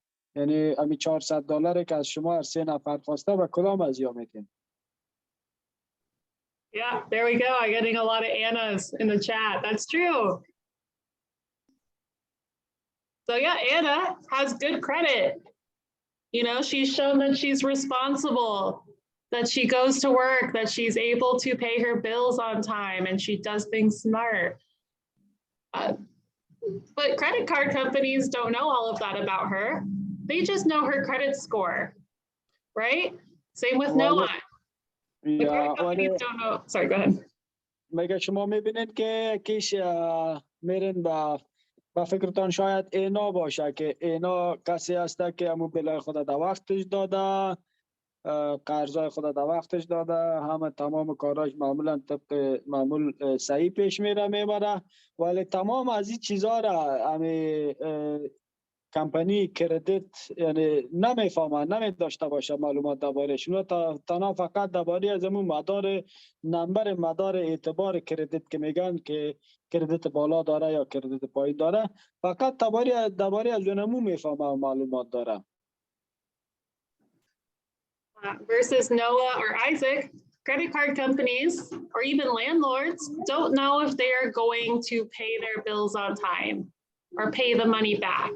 So they're probably going to be less likely to give them a loan or charge higher interest. و دیگه نفر دیگهش آیزک هسته که تقریبا ماه گذشته اینجا آمده، درباره کردیت و چیزاشو قدر زیاد معلومات نیست و صاحب خانه هم زیاد مطمئن نیست درباره ازی که میتونه کرای خانه خود پرداخت بکنه یا بلای خود پرداخت بکنه و یا نکنه، درباره از یا باز یا سر از یا یک ذره چارجز فیس زیادتر شاید بره. Again, companies can't know if you're a good neighbor. Companies don't know that you're a good person and that you will use their money well if you don't have a credit score. And that's not just for banks and credit cards. کمپانی ها میگه ایره نمیفهمن، ایره فکر نمیکنن که شما چقدر یک انسان خوب هستید. اونا فقط به خاطر همین کردیت شما، مدار اعتبار که میگن، همین کردیت شما را سعی میکنن که شما چقدر کردیت بالا دارین یا پایین دارین. It's not just credit cards. So a lot of times when you want to move into a different apartment, they're going to check your credit score. They want to know that you know how to pay your bills on time. If you don't have a very good credit score or you have no credit score, it's going to be more difficult to rent an apartment. و اگه شما مثلا تنها درباره کردیت هم نیست یا تنها درباره بانک هم نیست که کردیت کارت مربوط به بانک باشه، مثلا اگه شما کدام وقت بخواهید که همی آپارتمان یا خانه که زندگی میکنید تغییر بدین آدرستان برین در خانه دیگه یا آپارتمان دیگه زندگی بکنین، از همه اولتر صاحب خانه یا صاحب از همون آپارتمان میخواهد که اولش ببینه، تحقیق بکنه که کردیت شما چه رقم است، مدار اعتبار شما چقدر از بالا از پایان است یا هیچ ندارید، یا کردیت دارین یا هیچ کردیت ندارین. از این طریق یعنی او بعد از اون معلومات نه باشه که شما مثلا کرای خانه یا بلایی که مربوط تان میشه میره در وقتش پرداخت کرده میتونین یا نمیتونین، پس اونا میره همین کردیت شما را سعی میکنه مدار اعتبار شما چقدر کردیت خوب یا چقدر یا هیچ کردیت یا بد کردیت دارین. Yeah, even utility companies like water and electric companies or even phone companies will give discounts to people who have good credit scores because they know that they're low risk and they're going to pay their bills on time. و همچنان همین کمپانی هایی که بلایشان پرداخت میکنند، همین کمپانی که شما میرین بل برق و بل آب و بعضی چیزهای دیگه که از زندگی اموار استفاده میکنین از طریق بل پرداخت میشه، او را پرداخت میکنین، بعد از اونها یک ذره سهولت کمتر میتونه، فیسشان پایینتر میباشه. کسایی که کردیت خوب داره به خاطر که پیش از یک مدار اعتبار دارین، خود از اون میفهمه که شما بلای خوب بلای تانه همین پولی که مربوطشان میشه در وقت مدت زمانش همیشه دائم پرداخت کردین و پای پرداخت خواهیم کرد. Lastly, more employers are starting to check people's credit scores when they are hiring them. Meaning that they're looking for people that they know are reliable. Because if you pay your bills on time, you probably show up to work on time, right? و جایی که وظیفه میگیرین اونا هم کردیت شما را چک میکنن، میبینن که نفر چقدر یعنی با وظیفه خود در وقتش یا میایه و یا وظیفه انجام وظیفه خود میکنه میایه و کردیت خود کردیت تانه اونا هم چک میکنن میبینن. All right, again, so there's a lot of options for having a good credit score besides just getting a loan and a credit card. So how do you start building credit? Oh, sorry, go ahead. بعضی آپشن های دیگه هم هسته که درباره کردیت و قرضه غیر از اینکه مربوط به بانک میشه میگیرن. So again, a lot of you are like Isaac right now. You're new to the US, you don't have a credit score yet because credit scores only exist in the United States. If you move to a different country, even in Europe, they have a whole different system. So it's only for the US. So if you're new to the US, you probably don't have a credit score yet. و مثل آیسک میگه که کسایی که در امریکا نو یا آمده باشن در اینجا هیچ کردیت ندارن، طرز طریقه کردیت در هر کشور فرق میکنه. کردیتی که در اینجا قسم طوری که استفاده میشه تنها به خاطر کشور امریکاست. اگه شما از امریکا برای این برین در اروپا یا در کدام کشور دیگه برین، همین کردیتتان برتان کدام کمک چیز نمیکنه، فقط به خاطر امریکاست. در اوجه شما ممکن اونا یک طرز طریقه مختلف داشته باشند که استفاده کنند. Okay, so starting a credit history, let's talk about that. Again, you don't have to, you don't need to, but again, there's a lot of benefits to starting a credit history. دیگه درباره Go ahead. درباره تاریخچه کردیت هست که گپ میزنین، چه رقم میتونین کردیت تاریخچه‌اش جور کنین؟ All right, so if you're married or if you're in a partnership, do you both need a credit score? The answer is yes. Just like with bank accounts, your credit score does not apply to your spouse. و دیگه درباره از این میخوان صحبت کنن که اگه ازدواج کرده هستین یعنی شوهر و خانم هستین، دیگه آیا شما هر دوتان کردیت ضرورت دارین به مدار اعتبار یا کردیت ضرورت دارین یا ندارین؟ به خاطر که شما عروسی کرده هستین یا شوهر و خانم هستین؟ بله، شما هر دوتان کردیت نیاز دارین، ضرورت دارین که باید است هر دوتان کردیت داشته باشین. یعنی هیچ تعلق به این نداره که شما شوهر باشین یا خانم باشین، هر دو باید کردیت داشته باشن. So if you ever want to apply for a home loan, or if you want to rent an apartment, they're going to look at both people's scores. And it's a lot better and it's a lot faster and a lot easier if you both have good scores or some score. وقتی که شما خانه کرا میگیرین در جایی که میرین کرا به خاطر کرا بگیرین، همون صاحب خانه به خاطر کردیت هر دو را میبینه، هم از خانم و هم از شوهر. و بسیار زیاد بهتر و زودتر میشه که اگر دو کردیت خوب داشته باشن. Now, a great thing about being new to the US is you get to start fresh with your credit score. It's a clean slate, which means you can start building good credit right away and you're not paying for mistakes you made before. A lot of problems that we Americans have a lot of times is that we might get a credit card when we turn 18 before we know how to use money well, and we end up in debt or with a bad credit score. But since you all are new and adults, you can start making good decisions now. ضرور نیست نگم بسیار زیاد چیز نیست که عجله بکنین به خاطر کردیت. و کسایی که یعنی سنشان پایین هستند، امریکایی ها معمولا میگه وقتی که سنشان پایین میباشه بسیار زیاد هیجانی میباشن که ما باید از کردیت داشته باشیم و کردیت کارت یک تاریخچه کردیت به خود جور کنیم. وقتی اونا کردیت کارت میگیرن یا جور میکنن اونا کردیت بد نداشته باشن، ولی فرق نمیکنه. هر وقتی که شما بر خودتان مناسب میبینید، برای کسایی که سنایشان پایین است میتونن خودشان در وقت زمانش کردیت جور کنن که بتونن همون پس پرداخت کنن یا به طبق معمول همون کردیت خود نگاه کنن، کردیت خوب بر خود جور بکنن. Great. A great place to start is with what's called a secured credit card. And this is something you can go talk to your bank or credit union about. Your credit union is probably going to get you the best rates and be the most helpful with starting a secured credit card.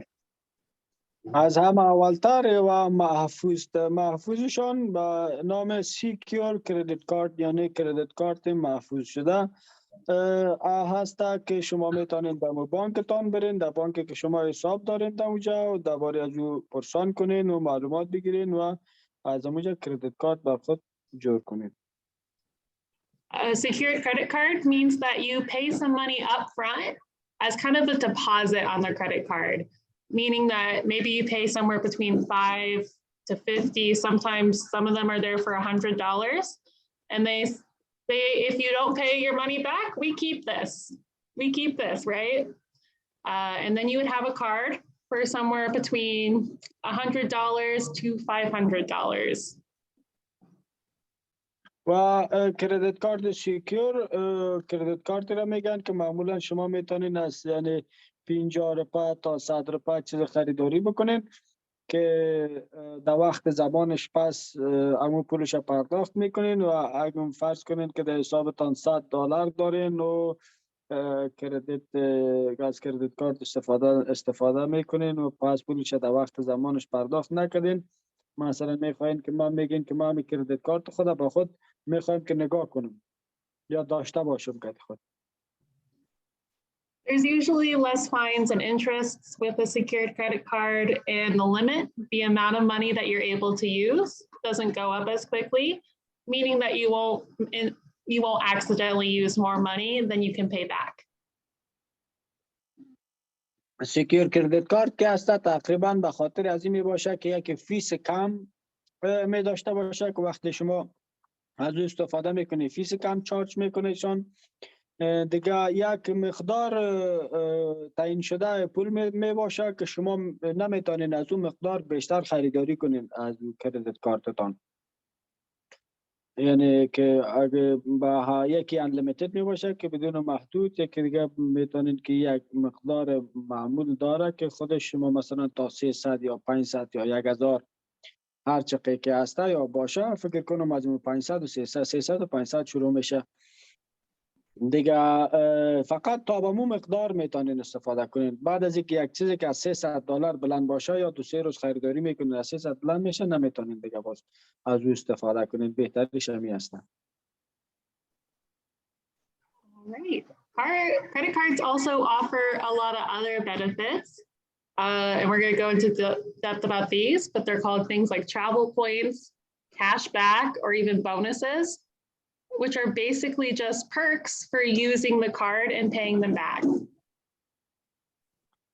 کردیت کارت میگه بعضی سهولت های دیگر هم داره که کشبک یعنی پیسه نقد میتونین بگیرین یا بونس میگیرین بتونین جایزه به مانا میته که یعنی مثلا بگیرین.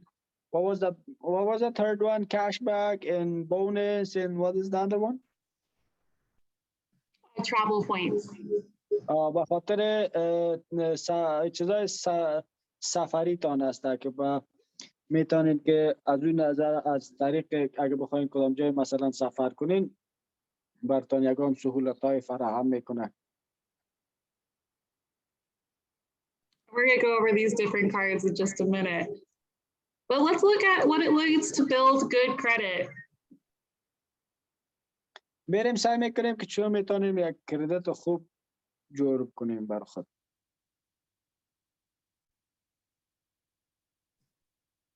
So the biggest part of building good credit, the biggest part that goes into your credit score is paying your bills on time.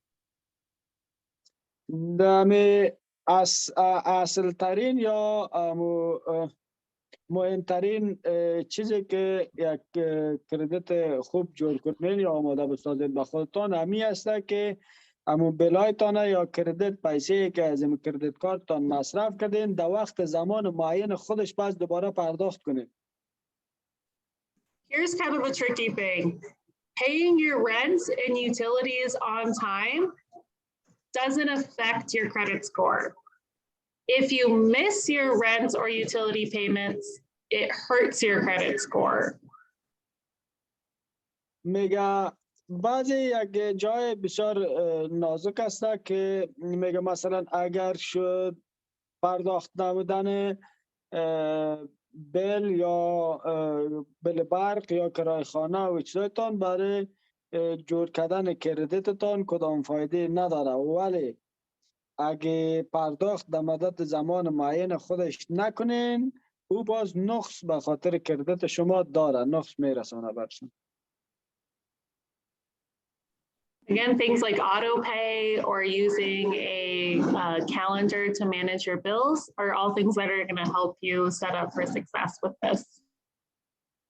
امی قسمی که پیشتر گفتن که آتو پی یعنی پرداخت خود به خودی از طریق کارتایتان که اگه شما سهولت یعنی بتانین فعال بسازین که همون خودش در وقت مدت زمان خودش پرداخت شوه و یا تاریخ وار که شما خودتان دمو جنتری برین و نشانی کنین که دینی وقت ما باید بلا خدا بپردازم یا کردیت خدا بپردازم.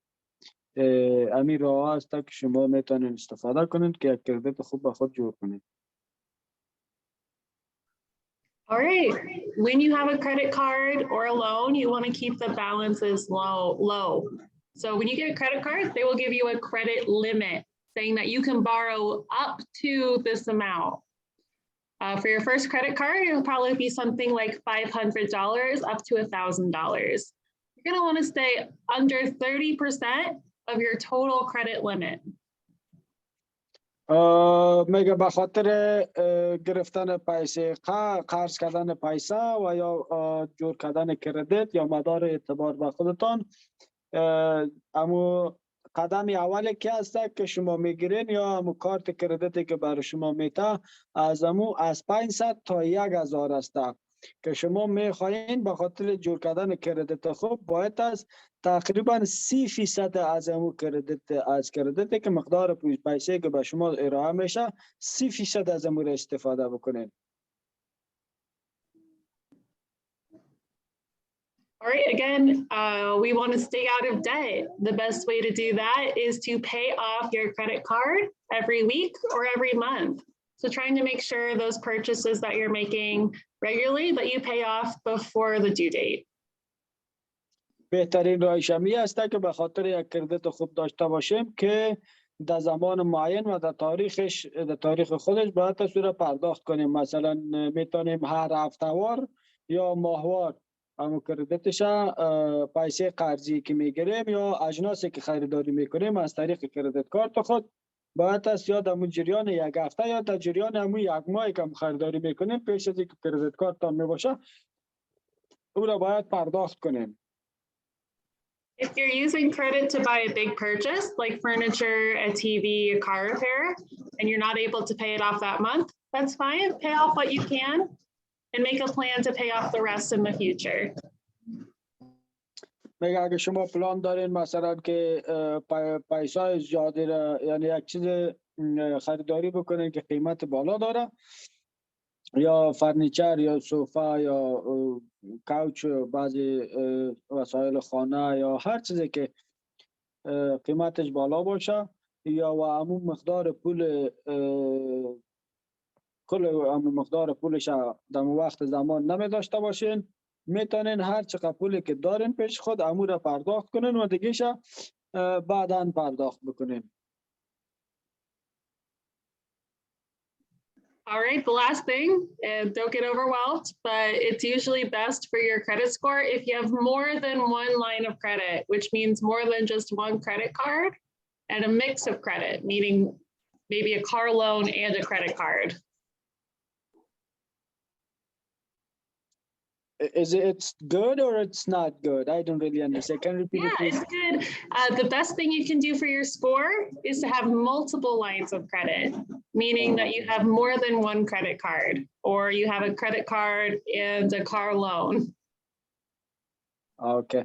میگم بهترین راهش که به خاطر از اینکه یک کردیت خوب جور کنین این است که یک دانه یا دو تا یا سه دانه کردیت داشته باشین. کردیت کارت به خود داشته باشین. مثلا یک کردیت داشته باشین که به خاطر از اینکه پیسه قرضه یعنی موتر بخرین او را که میخرین از طریق کردیت کارت میگیرین یعنی او را ماهانه پس پرداخت میکنین یا به خاطر اجناس دیگه که میخرین موتر بخرین یا خانه کرا بگیرین یا هر چیز دیگه که به خانه سهولت خانه میخرین کوچ و میز و تلویزیون و بعضی چیزای دیگه اگه بخرین قیمتاشون یعنی مقصدش از این است که چند دانه کردیت کارت داشته باشین به هر چیز دیگه از این طریق میتونین که کردیت خوب جور کنین به خودتون. خلاصه واضحی است بگو که به اینا بفهمون چون سیستم اینجا اینا باید شفت کار کنن که بتونن پرداخت کنن. اگر افغانی ما شما کار کنن با مصرفی که ما شما داریم به غذا و به لباس به هر چی بیشتر از اینا ما مصرف میکنیم. اگر ما اینا را جور کنیم تا زمانی که ما پیر میشیم باید هر روز ما قسطا را پرداخت کنیم. با اینا باید فهمانده شود که چیزی نیست که فقط بر ما اینا پول بتن. به اندازه سود میگیرن که بیشتر از افغانستان است و تا آخر گفتم باید یک پایشان به سمت جل باشه. یا از این باید هشداراش خبر باشن که چیزی نیست که خیلی ساده باشه برشان. فقط ما بسازیم و پول بیایه و ما مصرف کنیم. او رقم بگو نیست. افغانستان نیست بگوی سعیز کاکام و فردا براتون میارم تو امروز باش. She said that to let them all know about the risks that they have, the credits that we cannot like use these credit cards to buy and purchase every day, everything that the amounts that we cannot pay it and the rest of our life. So it's gonna be the rest of our life. Maybe it will be end up to be in a jail. You know, it's too risky too about that. And it's not that we cannot buy everything and use that credit card for everything about the grocery, buying cars and every facilities that we want to purchase for ourselves. And we have to let them all know about that, the risk, the highest risk that they have it too. Absolutely, that's a great point, Sonia. With credit cards, there is a risk, right? If you spend more money than you have, then you have to pay it back. It can take a really long time to pay back money if you've over borrowed. And the longer it takes you to pay back, the more interest you are repaying. We're gonna go into that a little bit more too. When you are getting that first credit card or you're starting credit, don't go out and buy a bunch of new clothes. Don't go out and buy a bunch of new different things. Yeah, that's right. Because in my country, we like every day go to shopping. We like every day go for restaurants, for buy food, for buy everything. So we all the day we need to pay money for everything. But if we didn't have any good schedule for use money, so end of the month we have a lot of bills for pay, but we didn't have money, so it's not good. For that, I just told to our parents just for like a direction. There must be no, it's not for have more money. It's just money. We need to pay for some important things, not for all of the stuff we need or we didn't need. That's a great point. Yeah. Go ahead. And also the charges that they have every day after they purchase the things and they cannot pay it, then how much they will charge is it's gonna be like $30 or $35 until $40 every day. So if you use $100 or $50 somewhere as a from the credit card, so if you did not pay that amount of the money on the time, and the bank from the credit card charge you like $30, $35 every day. Every day, it's compounded monthly, so it'd be every month, but it does add up. You're right, for sure. So it adds up. اگر پرداخت کرد نکنی متوجه میشه که موتر از پارکینگ بردین در کجاست رفته بلگینا دیگه تمام است تو اینجا باید بفهمن چون اینا ما شما هیچ دستماخات برای مصرف پول نداریم مثلا فقط مصرف کردم میریم بدون اینکه فکر کنیم خب آخر ماهی که ماش میگیریم یک عالم چیز از پرداخت فعلا هر چیزی که ما داریم نهایتا 80% یا 50% پرداخت میکنیم چون بخش دولت بر ما شما میتونم مثل بیمه مثل همه چی و گرفتن موتر من میبینم که مردم ما بسیار هیجان دارن به گرفتن موتر چون این افغانستان نیست تو موتر میگیری یک عالم باید تو بیمه شخص خالص پرداخت کنی بیمه خودت پرداخت کنی از خود موتر پرداخت کنی یک عالم مصارف هست اینا فقط اون مسئله چی هست میگه $100 خوش است. So yeah, she was saying that again about the risk. If someone wants to buy, go ahead and buy a car, use their credit cards, and after a couple of days, and if you did not pay that credit card, the bills, then you will go out of the house and see there's no car. You know, you can't see your car anymore. Someone will come and take off your car from you, and you'll find it somewhere else because we did not pay the credits. We did not pay the bills for it.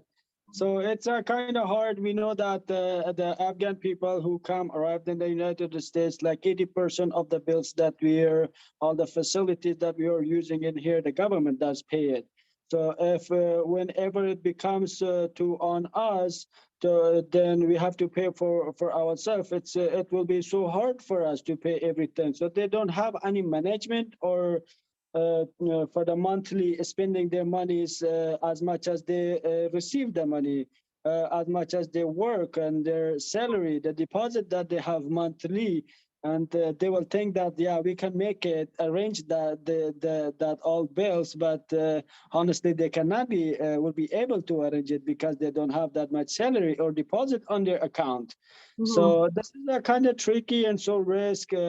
We know that all the Afghans people are right now, when they come in here, they're like excited about buying cars and having cars in different facilities, good facilities, but they have to know and understand that it will be dangerous for them too. A kind of risk for them too, as credit sections or. Yeah, absolutely. And we'll go into that more, but we're going to keep moving to go into this. So just to sum up, a good credit score falls in this range here. So a good credit score can be anywhere from 700 to 850. Those are the numbers we're looking at, 700 to 850. That just means you're going to get the best discounts. It's going to be easy to find an apartment. It's going to be easy to get loans. Fair, kind of medium, you're looking about 640 to 700. It's going to be a little bit more difficult to get a loan. Sometimes you're probably still going to be able to find an apartment, but you're not going to get all the deals that you want. if your credit score is under 640, it will be very difficult to get a loan or a credit card from a traditional sense. You're going to be paying more interest on things like car loans, on credit cards, on just about everything. So again, we're going to be looking at keeping our scores above 700 and working to build up those scores. به خاطر کردیت اسکورای کردیت که به خاطر قرض گرفتن و بعضی چیزهای دیگه باید از کردیت خوب داشته باشیم که کردیت خوب یک شماره داره که من مثل که قبلا براتون گفتم که یک شماره داره اسکور که او از 700 به بالا. اگر میخوایم کردیت خوب داشته باشیم باید از 700 کردیت به بالا داشته باشیم. 700 750 دمی خانه باید از کردیت ما باشه و اگر در حسابی که ما اگر بالاتر کردیت داشته باشیم میتونیم خانه یا آپارتمنت بهتر به مو شرط و شرایطی که خود ما میخوایم دریافت کنیم، پیدا بکنیم و بعضی سهولت ها که داشته باشه پیدا بکنیم. و اگه کردیت صحیح نداشته باشیم مثلا 640 650 can you repeat that the credit the minimum, the average, bad credit, and good credit, and the minimum on the scores? Yeah. So good credit's going to be somewhere above 700. Good credit is above 750. And the low credit, bad credit? It's going to be under 640. So 640 is kind of where you're going to stop being able to get loans, and it's going to be a little bit more difficult to get an apartment. خب از همین کردیت هایی که گفتن همین شماره که داره از 750 و شماره بهترش هست که کردیت خوب داره که میتونن در جو حساب قرضای خوب قرضه بگیرن و یعنی آسان بگیرن، زیاد جنجالی برشان نمیشه. اما در میانش متوسطش 700 هسته که کردیت خرابش دیگه 640 امی شماره 640 از او کده یادم 640 یا از او پایان تر که باشه کردیت خراب هسته نمیتونین قرضه به طور درست بگیرین یا خانه چیزی به طور درست بگیرین به سهولت هایی که شما خودتان میخواین. All right. So like I said, there are some other benefits to using a credit card. Things like cash back, retail points or discounts, and travel points. And we're going to go into those. میریم درباره سه بخش دیگه که کردیت کارت سهولت ها داره که یکی کش بک است. What is that actually cash back means? I don't really know, sir, ma'am. Can you explain that a little bit for me? Yeah, let's start with that one. Cash back. Cards will offer cash back as a reward for using your card and paying it back. So it's going to be a percentage of what you spent your money on. So let's say you spent $100 on groceries. They might give you 6% back, meaning you get $6 back on your credit card. So سه قدم داره که اگه قدم اولش کش بک است که یعنی دوباره به طور بگویمش جایزه است دیگه که برای شما میده که مثلا شما فرض کنین که از یک جای $100 یک چیز خریداری میکنین و میبینن که اونا یک کردیت خوب دارن 6% از اون دوباره پس بخشتان میپردازه در کردیتتان. مثلا به قیمت $100 یک چیز خریداری کردین از شما $94 دار میته حساب میکنه $6 دیگه ش پس براتون پرداخت میکنه. All right, we can look at another example here. Everyone has to buy groceries, right? So if you look for a cash back card that gives you money back on groceries. Mike here in our little story, Mike has a cash back card that gives him 3% back on all his grocery purchases. Every month, or just in March, he spent $300 on groceries, and then he pays off his card. So he spends the money on his card, and at the end of the month, he pays his money back to the card. The credit card company will put $9 on his card because he has 3% back, cash back. So oh, sorry, go ahead. I'm sorry.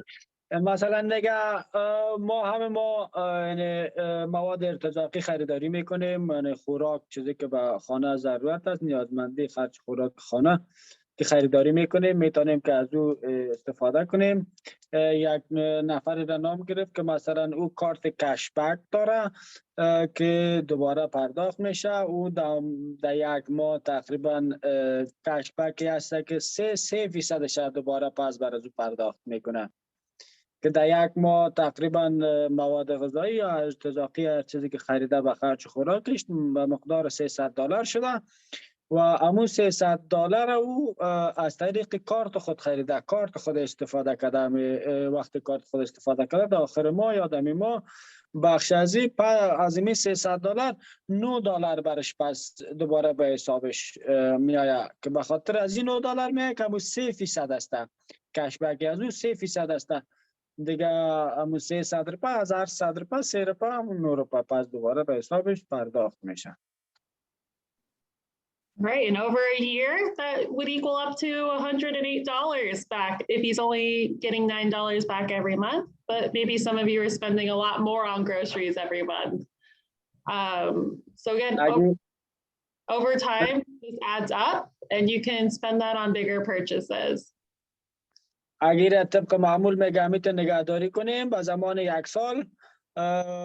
اگه حسابش کنیم در 1 سال $180 دوباره از همین حساب کشبک خود که دوباره اضافه نمودن دوباره به حسابشان از همین سهولت برخوردار میشن. در سال $180 میشه و میتونن که همین تیر دوام بتن و پیسه خود حفظ کنن تا بتونن که یک چیز بهتر به قیمت بالایی که میخواین خریداری کنن.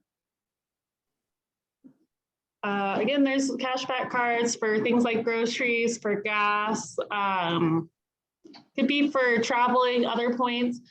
A lot of them are for hotel points, but you can find something for things that you're already buying and paying off every month. And then the benefit is you just get a little extra money back. همین کشبک به خاطر ازی است که مثلا جای سفر میکنیم، چیزی میخریم، اکثر اوقات به خاطر ازمی است که غذا میخریم یا مواد ارتزاقی میخریم.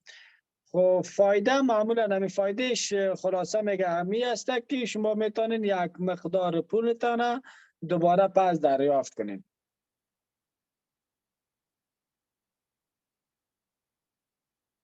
Retail cards. So these would be specific to different companies. You can get a credit card for, I'm not recommending, but you can get a credit card for Walmart, Home Depot, Gap, any of those kind of bigger stores that you see in the United States can offer credit cards. The benefit of these credit cards is that you can usually get discounts or rewards for that store and that store only. I would only recommend those cards if you are going to those stores all the time, you're using them pretty regularly, and just be aware that it's really important to pay these off every month because their interest can be pretty high.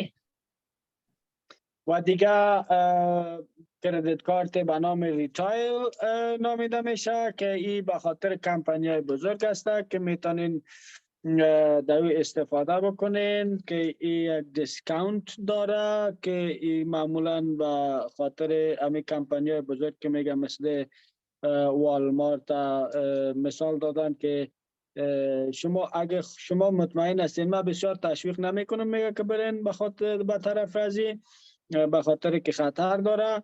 و مثلا اگه شما خودتون میفهمین که والمارت یا هر مغازه دیگه که شما همیشه به خاطر خرید میرین در اونجا طبق معمول هر روز هر ماه هر هفته استفاده میکنین، از او بگیرین. او یک دیسکانت داره یا تخفیف داره که برای شما میته. ولی این واقعا بسیار زیاد مهم است که در وقت مدت زمان خودش باید پرداخت شود. اگر در وقت مدت زمان خودش پرداخت نشود شما در مشکل برمیخورین و شما را جریمه بسیار زیاد میکنه، روزانه جریمه میکنه. All right, the last benefit we'll talk about a little bit is travel credit cards. So these are cards that you can use anywhere, and they will translate the amount of money you use and pay for into what are called travel points that you can use on planes or hotels.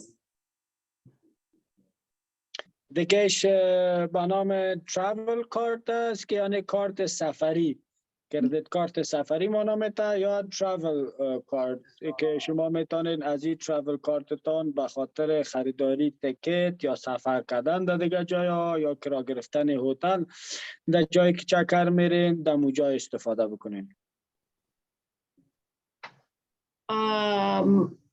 Traveling is super expensive, especially coming out of the United States. I know a lot of people want to go visit their home again at some point, or even to pay for family members to join them at some point. This would be a great way to start saving up that money and start saving up those points, because international travel from the United States is very expensive. و ترافل کارت که است به قیمت است دیگه اینا به خاطر از این استفاده میکنن، به خاطر که در امریکا میفهمند که مردم بسیاری وقت یعنی در حالت سفر هستن، سفر بسیار جات می داشته باشن، بعضیا میخوان برن کمی خانه که دارن در ایالت دیگه در اوجه اونا را دیدار از او بکنن، فامیلایی که دارن در دیگه جای از اونا دیدار بکنن، یا از فامیلایشان که میان به خاطر دیدن از یا از دیگه ایالت یا دیگه جای بر از او پرداخت بکنن. از طریق از این کارتشان میتونن که از این کارت ترافل کارت یا کارت سفری استفاده کنن، ولی بسیار زیاد قیمت هستن. That's about all we're going to talk about credit today. If you want more information about credit, or if you want to help starting a credit report or starting a credit history, we are going to have some more in-depth lessons on credit coming this summer. So if you're interested in that, just text us, let us know. We'll add your name to that list. میگه به خاطر کردیت ابی بود که امروز گپ زدیم. اگه میخواین دیگه به خاطر کردیت معلومات، کردیت کارت یا کردیت معلومات زیاد بیشتر دیگه داشته باشین، به خاطر در فصل که میایه فصل بهاری در از او باز میتونیم که در او صحبت بکنیم و شما میتونید که کدام سوال چیز دارید پیشنهاد بکنید که دوباره همه یک صنف بگیرن جور بکنن که درباره از این کردیت ها صحبت کنن و بیشتر معلومات بدن.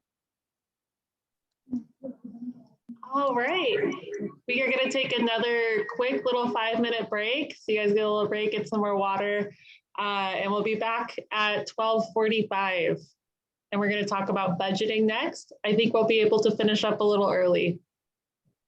میگه ما میریم 5 دقیقه دیگه باز وقفه میگیریم، 5 دقیقه بعد به 12:45 دقیقه دوباره یک جای میاییم و صحبت میکنیم درباره بودجه و درباره بودجه بعد از صحبت میکنن. فعلا 5 دقیقه وقفه کنن. قسمی که میفهمیم اضافه کاری هم تنخواهش بلندتر میشه نسبت به ای که طبق معمول تنخواه میتن، باز بودجهشان فرق میکنه. So if your income is changing a lot every month or every week, there's some things you can do to make your budget a little clearer. First, you might want to just base as much as you can of your budget on your base pay or regular pay, meaning not overtime. مگه کسایی که درآمدشان در حالت تغییر می باشه، طبق معمول همون چیزی که مناسب یعنی طبق معمول شما پرداخت میکنین یا درآمد دارین، یعنی در میانه وقتش بگیرین. طبق معمول اگه کم هم باشه همون مقدار شما کارتان کم باشه، یعنی کسایی که اوبر یا دوردش و بعضی کارهای دیگه میکنن، اگه ماهانه مثلا در یک ماهانه عموما مثلا 2000 پیدا میکنن، $2000 دریافت میکنن و در ماه دیگه 3000 و 3500 طبق معمول. ولی اگه هیچ کار نباشه، کار کم باشه، همون 2000 دریافت میکنن. مطابق بر از اونمو سنجش بکنین و مطابق با از اونمو مقدارتان که چقدر بلایتان پرداخت میکنین و چقدر هزینه دارین ماهانه که استفاده میکنین. If you're doing something that has irregular income, like DoorDash, Uber, anything like that, or even doing childcare, you're going to have to make sure you're tracking your income as carefully as you track your expenses.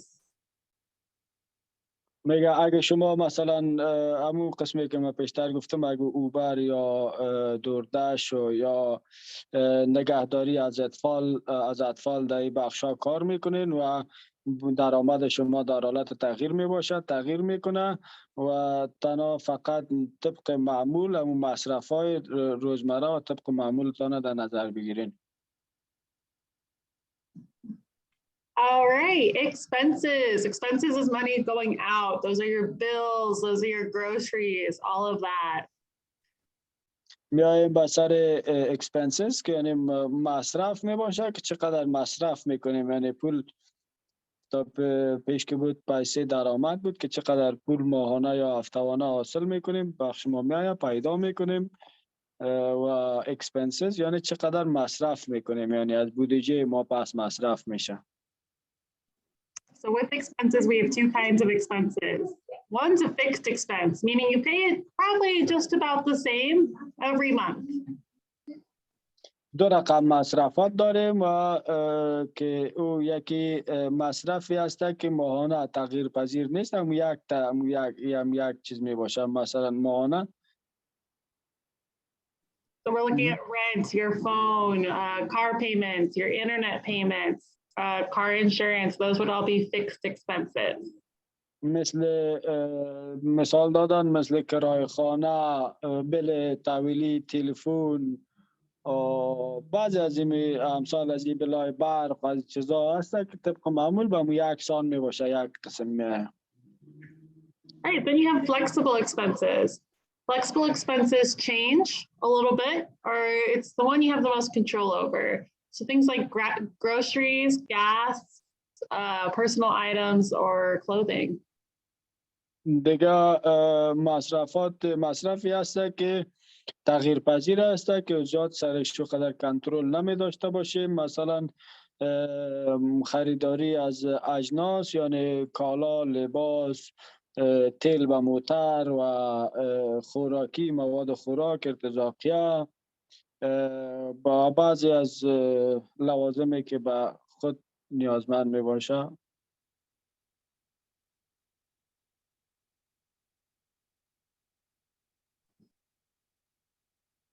So looking at expenses in your budget, you're not only looking for things that are necessary, you're also going to be looking at things that are important to you. So entertainment, do you pay any money for cable, Netflix, anything like that? Or even if you're thinking about nail salons or hair salons, barber tickets, buying lottery tickets, alcohol or tobacco, any of those things, any things that are important to you are important to your budget, and you should include those as well. به خاطر از این چیزای ضروری را میگه باید ببینین، مثلا say the examples again, man, please.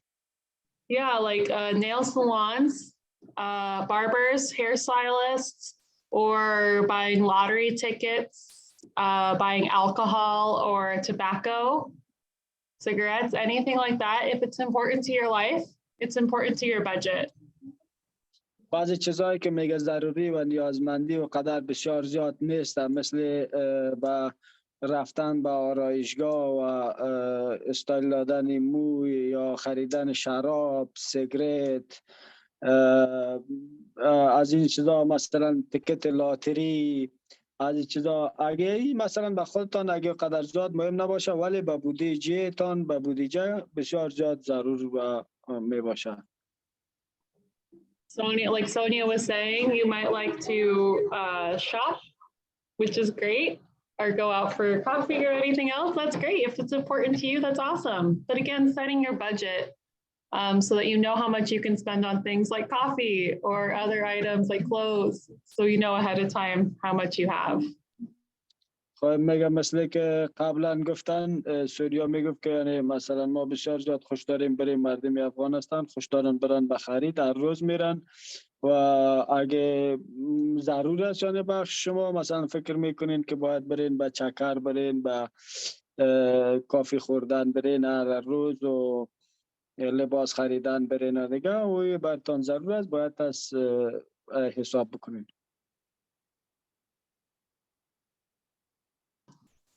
Now, once you filled out your income and expenses, all you have to do is add up income, add up expenses, and then subtract your expenses from your income to see how much you have left every month.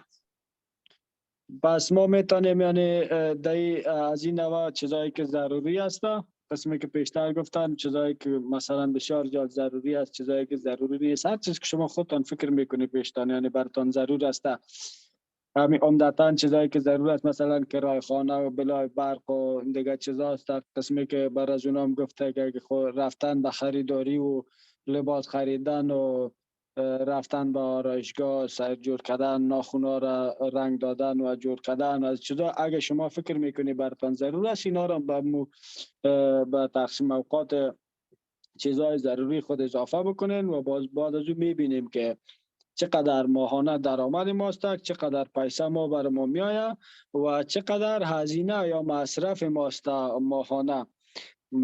اینی مثلا به این مقدار ما درآمد داریم، به این مقدار هزینه داریم، بعدا پس از او با تصمیم میگیرین که چقدر باقی میمونه از پیسه درآمد شما.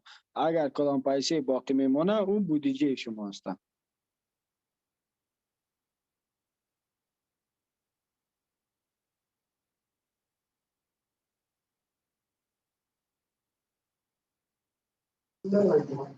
Just a little late. Here, we got some traders. All right. So planning to pay, like I said, the biggest part of managing money, well, not the biggest part, a big part of managing money in the United States is making sure you're paying your bills on time. Even if you have enough money overall through the month, you have to make sure you have money when it's time when those bills are due.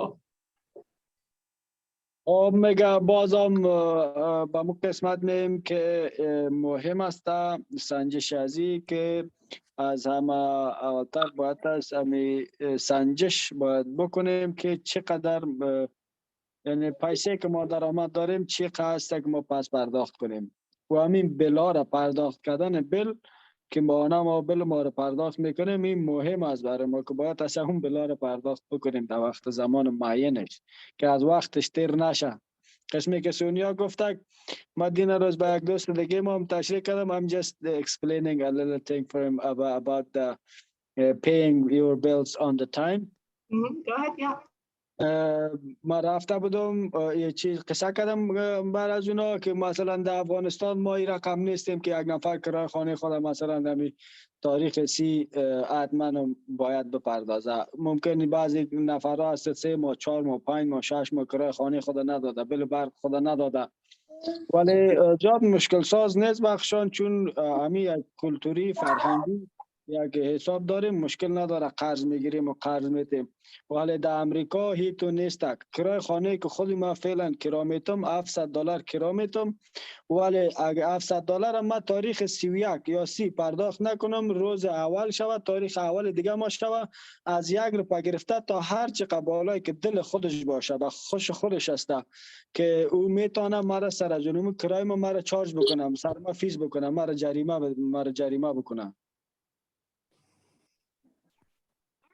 One way to manage your expenses is to use an expense calendar. Sorry, my thing's turned off here for you guys. So give me just a second. An expense calendar. یک راه ازی که باید از مصارف خود سنجش بکنیم امی یک تقسیم اوقات یا چندتری مصرفی به خود داشته باشیم که اونجا در عکس براتون ببینین نمایان کرد و نشان داد.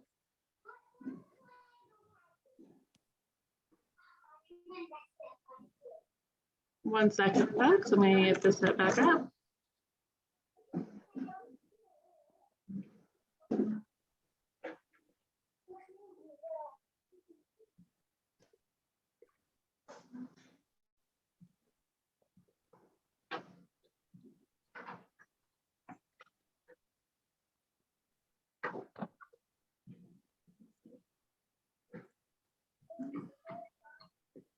All right, so using a payment calendar. So this is what I do every month. This is what a lot of people recommend, is I start with the calendar for the month and I write in red all the bills I have due.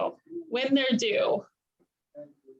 اگر همه قسم تقسیم اوقاتی هست که من خودم جور میکنم به ماهانه که مصارفم هست که چقدر من مصارف میکنم ماهانه. همین خطای سرخی که میبینین در تاریخ هایی که اون نوشته شدگی هست خودش ماهانه تقسیم اوقات خودش نسبت به عایدش آماده میسازه که به خط سرخ نوشته میکنه که من دینی و خینی روز تاریخ پرداخت بیل ما هست که به این قدر. Is this amount two in it? Yes. Yeah, so this is a made up amount, but yeah. And then I over here, I also put in when my paychecks come in. Yes, right? I might get paid on Friday, but if I'm depositing my check, maybe it doesn't show up until Saturday. So I put it on the Saturday. خب میگه با خط آبی یا که نوشته کردگی است که یا میگه این خطا این خط میگه درآمد یکی از عایدی است که ما ماهانه یا هفته‌وارانه ما خودم دارم. میبینین که ما به خاطر از این روز جمعه نزدیم. روز جمعه طبق معمول تنخواهشان دریافت میشه. خب بعضی وقتا روز جمعه شاید نبه، به اون خاطر در روز شنبه زده شد. در روز شنبه نوشته کرده که اگر روز جمعه نشد روز شنبه برشان پرداخت میشه. ببینین به خط سبز عاید خود نوشته کرده و به خط سرخ که عایدش هم که نوشته کرده با مقدارش هم برش نوشته کرده که مثلا ما چقدر دینی روز این قدر پیسه عایدم است و مصرفاتش هم ببینین که نوشته کردگی است که با اینی روز این قدر من مصرفم است که ما باید پس پرداخت بکنم. Right, and then lastly, I just calculate things I buy weekly, like gas, like groceries. If I'm paying for laundry, that's included too. Things like clothes or cleaning supplies. All of the things that I do throughout the month that I might do like every week or so, I calculate the total and I divide by 4 for 4 weeks out of the month. میگه دیگه ما دمی اواخر تقسیم بندی کردیم، تقسیم اوقات بندی به خود کردیم هفته‌وارانه. بعد دیگه چیزایی که من مصرف میکنم این مثل که پیشتر براتون گفت چیزایی که ضروری است و تثبیت شدگی است که ما ماهانه همون مثلا مثل کرایه خانه، بیل برق، بیل آب ای چیزا رو پرداخت میکنیم. او رو میبینین که ماهانه اوجا این تقسیم اوقات ماهانه است که برشان نوشته کرده. باز یک تقسیم اوقات دیگه خود جور کرده که هفته‌وار است که مثلا در هفته‌وار چیزایی رو به شمول ساخته که تیل به موتر، همین چیزایی که هفته‌وارانه مثلا این نیاز داره یا خرج خوراک خریدن رفتن کدام جای مصرف میکنن. به همین چیزا هفته‌وارانه هم یک تقسیم اوقات برشان جور کردن. So let's walk through this together a little bit. So starting, I'll stand up for you guys. Starting over here, $800 left over from last month. The first day I have rent, right? Rent was the first day. $780. How much does that leave you with? I can hear you good. All right, so starting with day one, I have 800 from last month, and my rent is also due. It's 780. How much do I have left? میگم شروع میکنیم از تاریخ اول. مثلا ما 800 روپا از ماه گذشته داشتم که تاریخ اول یک بیل داشته که پرداخت کرده با قیمت 780 روپا. چقدر یعنی برای ما ماند؟ 800 روپا در ماه گذشته داشته که 780 روپا دیگه کدام بیل داشته که پرداخت کرده به خاطر کرایه خانه‌اش بوده یا هر چیزی که بوده. یعنی بخش اون کرایه خانه 780 روپا پرداخت کرده و چقدر از او باقی برشان میمانه. So if I only have $20 left, what can I not do that week? و میگه اگه ما مثلا $20 برای ما باقی میمانه چی نمیتونم که بکنم که از او هفته؟ Can't fill up my car, right? Not enough money for that. Maybe a few groceries, not much, right? It's not a lot there until I get paid. مثلا من نمیتونم که یعنی تانکی موتر خود از تیل پر بکنم برم و $20 برم یگان خرج خوراک ارتزاقی بر خود بخرم. Right. But from there, I get paid on Friday, so it's okay. We make it through the week, right?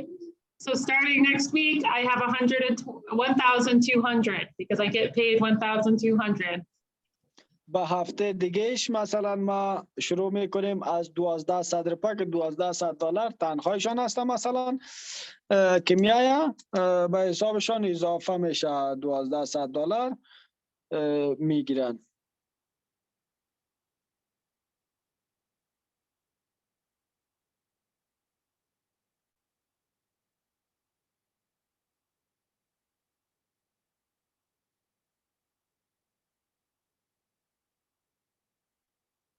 Next week, I only have to pay, I don't have any bills due this week. I don't have any bills due the second week. Great. But I have to pay for my groceries, right? Kids want to eat every week. I have to fill up my tank because I have to drive to work, right? All of those things. I'm guessing it's going to cost me about $320. و دیگه میگه طبق معمول مثلا ما باید که بلای خود پرداخت میکردم و را پرداخت کردم در هفته گذشته که بسیار خوب است، خوشحالی میکنه که ما بلای خود پرداخت کردیم، ولی به حساب هفتوانه اون که هفته بعدیش 1200 روپیه دریافت میکنه که باید از هفته تقسیم اوقات هفتوارشانه یا مثلا حساب تانکی موترشان پر کنن از تیل، برن مواد ارتزاقی بخرن و برن یگان چیزهای دیگه که خودشان دلشان میخواه بخرن مثلا. All right, so by the end of the second week, I have $885 left after all my groceries and gas for the week. میگه بعد از اینکه به هفته دوم که سعی میکنن مثلا $880 دیگه باز بخش از یا باقی میمانه، بعد از اینکه بعد از مواد ارتزاقی یا خوراکی یا مواد خام یا نفت یا تیل که به موترشان است پرداخت میکنن 880 روپیه بخشان باقی میمونه. یک تقسیم اوقات بندی کرده به خودشان. But this is where all my bills are, right? I have rent at the beginning of the month. All my other bills are usually in the middle of the month, right? So I'm paying all my bills this week. So $885 minus my groceries, minus my gas, and then all my bills, my phone, my utilities, my car insurance, my internet. I'm going to be left with $170. You're going to be less $170, right? I have $170 left, yes. اوکی. میگه خب بعد از اون میگه به خاطر از اینکه کرای خانه خود در هفته گذشته داده بودم، پرداخت کرده بودم، تمام بلای خود پرداخت کردیم. در این هفته بعد از مصرف تیل به خاطر موتر و مواد ارتزاقی و چیزای ضرورت دیگه که داشتم با بلای خود پرداخت کردیم. 170 روپیه که خودشان سنجش کردن، 170 روپیشون باقی میمانه برشان، یعنی بودجه میمانه، اضافه میمانه، باقی نمیشن. Luckily, I get paid again. I get my next paycheck. So I get paid every 2 weeks. Maybe you get paid every week. So it's a little different. But I get paid again. So I start off week 3 with $1,370. هفته سوم ماه هستک مثلا 170 روپیه تا به حال برشان از هفته گذشته مانده، فایده برشان مانده. فایده بگویم که برای شما یعنی آسان تر بشه، ما فایده میگیم. باقی مانده از تنخواه دیگهش که مصرف کرده باز 170 روپیه مانده. 1300 روپیه و 70 روپیه یا چه دیگه است که در هفته نو میگیره، ولی میگه فرق میکنه. بعضیا 2 هفته بعد تنخواه میگیرن، بعضیا 1 هفته بعد تنخواه میگیرن، بعضیا ماهانه تنخواه میگیرن. مطابق بر از باید جور شود. خواهی مطابق با تقسیم اوقات اسکیجول خودش جور کرده که 1300 چقدر هفته دیگه دریافت میکنه. All right. And so no bills this week. So I just pay my weekly expenses. I stay on budget. I'm good. Great. I start the next week off with $1,050. Minus my weekly expenses, the gas, the groceries. Uh-oh, but I get to the 30th and I have $740 left. Rent is due tomorrow and rent is $780. Not enough money. What can I do? میگه ببینین که وقت هفته سوم هم است، هفته چهارم میره، تنخواه برای ما میاد و بعد از اینکه تمام بلای خدا دیگه چیزای خدا بتو، ولی در هفته چهارم برشان پیسه کم 195 پس شد چقدر است که میاد برشان، یعنی تنخواه بیشتر نمیاد و تا هفته هم گذشته. بعد از اینکه تمام مصارف خدا پرداخت کرده، مصارف بلای خدا، مصارف تیل، مصارف مواد ارتزاقی را، تمام از این مصارف پرداخت کردن و بعد از تمام از این مصارف چیزی که بودجه که بخش از یاد داشته، از اون بودجه 740 روپیه بر از یا میمانه پیشان و تاریخ هم تاریخ روز آخر ماست که تاریخ 30 است. سبا باید کرای خانه خدا بپردازه و کرای خانه از یا 780 روپیه است. 40 روپیه اینا کمی دارن از کرای خانه خدا، مثلا 740 روپیه در بودجهشان دارن و 40 روپیه دیگه یا باقی میشن که باید از چه رقمی را بپردازیم برتان میگن. Any ideas? What could I do to pay rent? It's due tomorrow and I'm $40 short. $40 میگه باقی هستیم، $40 باقی میمانیم. چی کدام میتونیم که باید از چی بکنیم که امو چیز خدا بتیم، کرای خانه خدا تحویل کنیم؟ نظر دارین کدام چیزی؟ I got a good option here.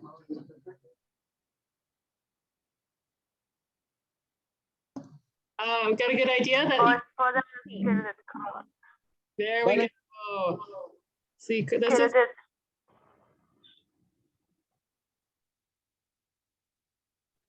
so yep, exactly right. This is where your credit card can be really useful. You can put those weekly expenses, your gas and your groceries on your credit card and pay it off at the end of the month. So you know you have money for your rent as well. خب میگه بسیار خوب، بهترین نظر، خوب نظر دارین. مثلا از کردیت کارتان استفاده میکنین، عموم مصرف هایی که شما هفتوانه دارین، مصرف هایتان از کردیت کارتتان بکنین و کردیت کارتتان دوباره پرداختش در وقت مدت زمانش بکنین ولی در این وقت شما مثلا $40 یا $50 یا هر چقدر کمی میکنین از کرایه خانه تان، میتونین از طریق کردیت کارت همی پیسه را پرداخت بکنین. You can cut back on your weekly expenses. You can buy more expensive things at the beginning of the month after rent is paid, things like meats, cleaning products, that sort of thing, so that you have the money for your rent. بعد از اینکه میگه شما تمام پرداخت کردین، مصارف هفته‌وارانه تان و کرایتان هم پرداخت کردین، میتونین که به خاطر بعضی از مصارف دیگه که هفته بعدیش هسته که از او استفاده بکنین، مثلا مواد خوراکی، گوشت یا مواد ارتزاقی یا بعضی چیزهای دیگه. Yeah, either one. So, oh, me? I do it online. That was a good question. Yeah. So that's a good question. Someone asked if you pay online or by check for your rent, whichever one. Lastly, you can set up direct deposit for your checks from work so they get into your bank account faster. And the last thing you could do is if you think there's going to be a time where you can't pay a bill on time, but you'll have the money soon, the best thing you can do is to talk to your landlord or whoever you owe money to and tell them before you miss the payment that you're going to be late. A lot of times people want to work with you and they might help you make a plan to pay it off without being charged extra. خب به خاطر از این بهتر همی هسته، یکی بهتر همی هسته که تمام عایداتی که دارین، مثلا جای کار میکنین یا تنخواه درآمد دارین، از طریق دایرکت دیپازیت باشه که مستقیما در حساب بانکی تان بیاد. به خاطر از این که معمولا چک یک هفته یا 4 روز دبر میگیره که بعد از این که میاد طبق معمول در خانه میرسه، به خاطر از طریق میل میاد و باز برید باید از کش بکنین دیگه. و غیر از این دیگه بهترین کاری که شما میتونین بکنین اوی است که به صاحب خانه یا مالک اعظم زمین یا به هر چیزی که از کسی که شما قرضدار هستین قبل از اینکه همون تاریخش پوره شوه که از به تماس شوین برشان بگوین که ما شاید 1 روز یا 2 روز یا بین قدر وقت کرای خود دیرتر پرداخت کنم، چون که همین کرا یا تنخواه ما دیرتر میرسم. All right, guys, we have about 10 more minutes left, so hang on in there. We'll be about done. All right, let's talk a little bit about saving. So right now you all are planning to save for a car, or I think one person is on for a home program, but let's talk a little bit how you can keep saving in the future. خب بیاین که میگه دوباره درباره سیوینگ گپ بزنیم و یا ذخیره کردن پول گپ بزنیم که چطور میتونیم پول ذخیره بکنیم به خاطر خریداری موتر یا هر چیزی دیگه.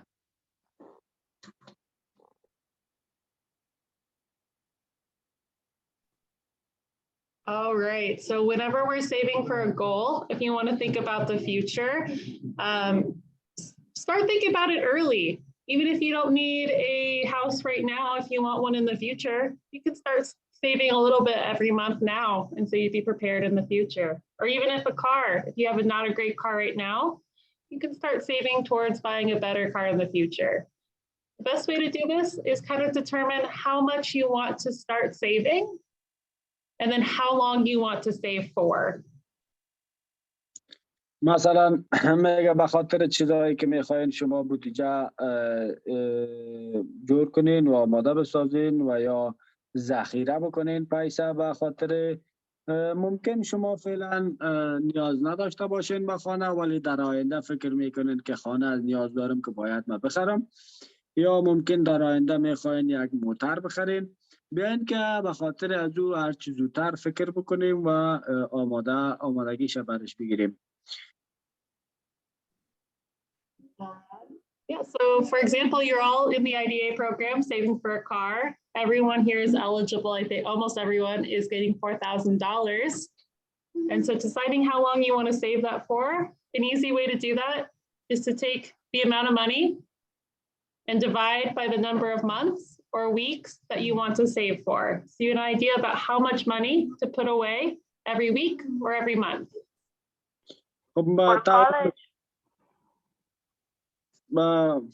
با طور مثال میگن که مثلا همین پروگرام IDA هسته که فعلا شروع شده، موتر میتن که تقریبا 4,000 روپیه باید است که در سیوینگ اکانتتان داشته باشید، که بیاین میگه که امور تصمیم بگیریم و بفهمیم که چی رقم از تنخواه خود ماهانه به چه مقداری را میتونیم که در سیوینگ یا در حساب ذخیره‌ای خود پرداخت بکنیم. بعد از این حسابات تمام چیز حساب میکنین، مثلا چقدر مصرفتان است به مقدار نیاز که میتونین فکر میکنین که میتونین همونقدر سیو بکنین یا ذخیره بکنین.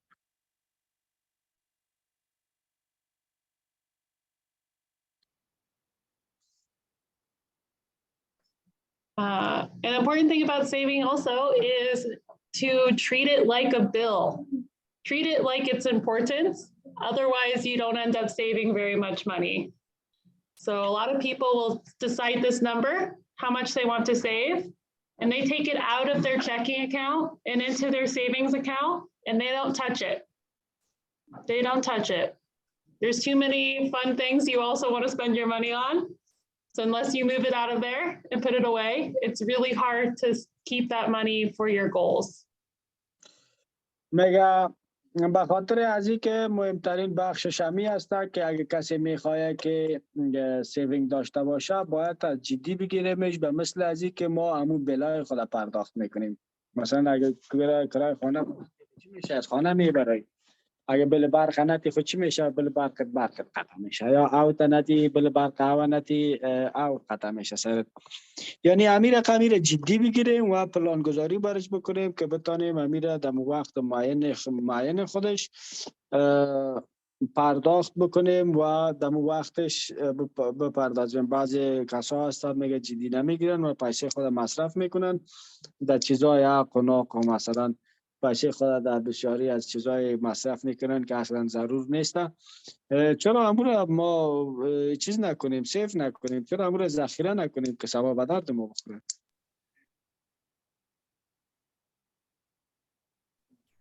All right, last thing that's important is to start thinking about saving for an emergency fund. An emergency fund is just extra money you have on hand when things come up that you haven't planned for. Things like medical bills, unexpected legal fees, or car or home repairs that you might have to make. یک بخش دیگه از این است که به خاطر ذخیره کردن پول به خاطر وقتای ضروری، یعنی بعضی اوقات ضروری می باشه که باید از ما او را پرداخت بکنیم. به طور مثال به خاطر نقصای دوا یا دکتر، یا به خاطر ترمیم سازی موتر، یا به خاطر ترمیم سازی خانه، که بعضی از کارهایی هست که ما در انتظارش نمی باشیم، ولی بخش ما یک دفعه همین تو سر می خوریم که باید از همین یک کار مریض میشه، انسان هستیم، یا طفل مریض میشه، خود ما مریض میشیم، خدای ناخواسته حادثه میکنیم، موتر ما خراب میشه. این چیزایی هست که پیش بینی نمیشه، ولی دادم روی ما باید از سیوینگ به خاطر از او هم پول داشته باشیم، ذخیره. Even credit is a good way to start, but having a little bit of money to do part of it, to start part of it with money you have on hand, can help reduce credit card debt or the risk of getting into debt later. و همچنان همین کردیت میتونه که با یک بخشش باشه که استفاده از کردیت، که مثلا بعضی مقدار پیسه که دمو دارین استفاده کنین، بعضیش میمونه که بازوی را پسان ببینید که کردیت کارت هم برتان میتونه که میگه که حساب میکنین بعد از با 3% شپاس برتان میتونه کردیت خوب داشته باشین.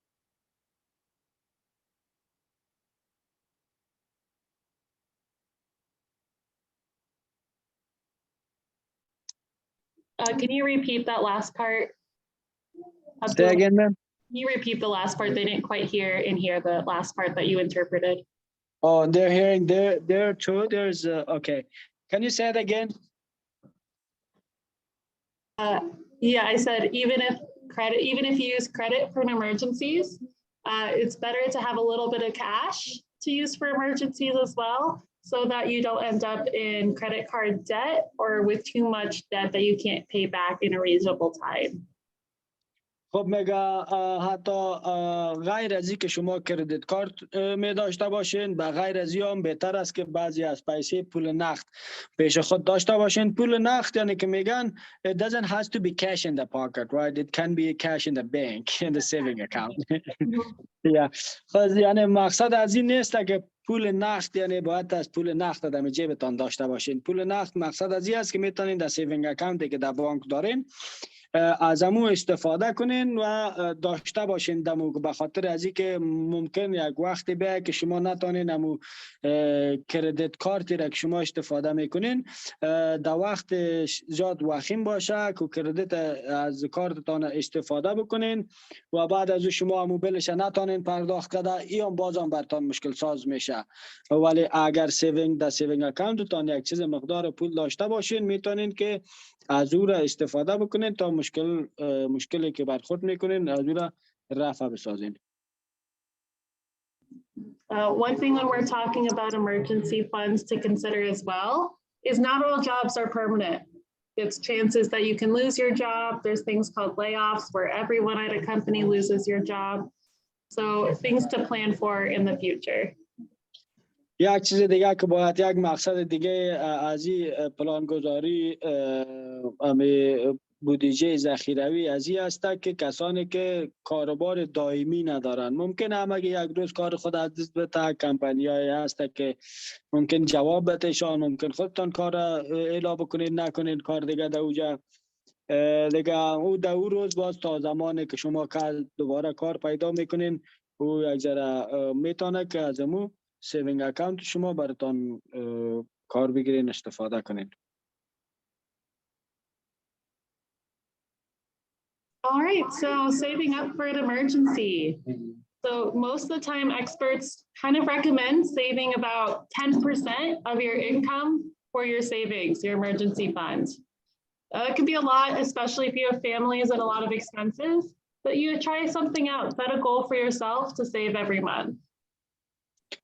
خب اکثر اوقات کارشناسان ازمی پیشنهاد از این میکنن که تقریبا 10% از درآمد پولی خودتان باید از سیو بکنین به خاطر امی ضروریات که در آینده برخورد میکنین بهتر است. ولی ضرور نیست که 10% باشه. شما میتونین اگه مصرف زیاد ندارین پلانش بر خود جور بکنین و بازم مربوط به خودتان میشه که بیشتر سیو بکنین.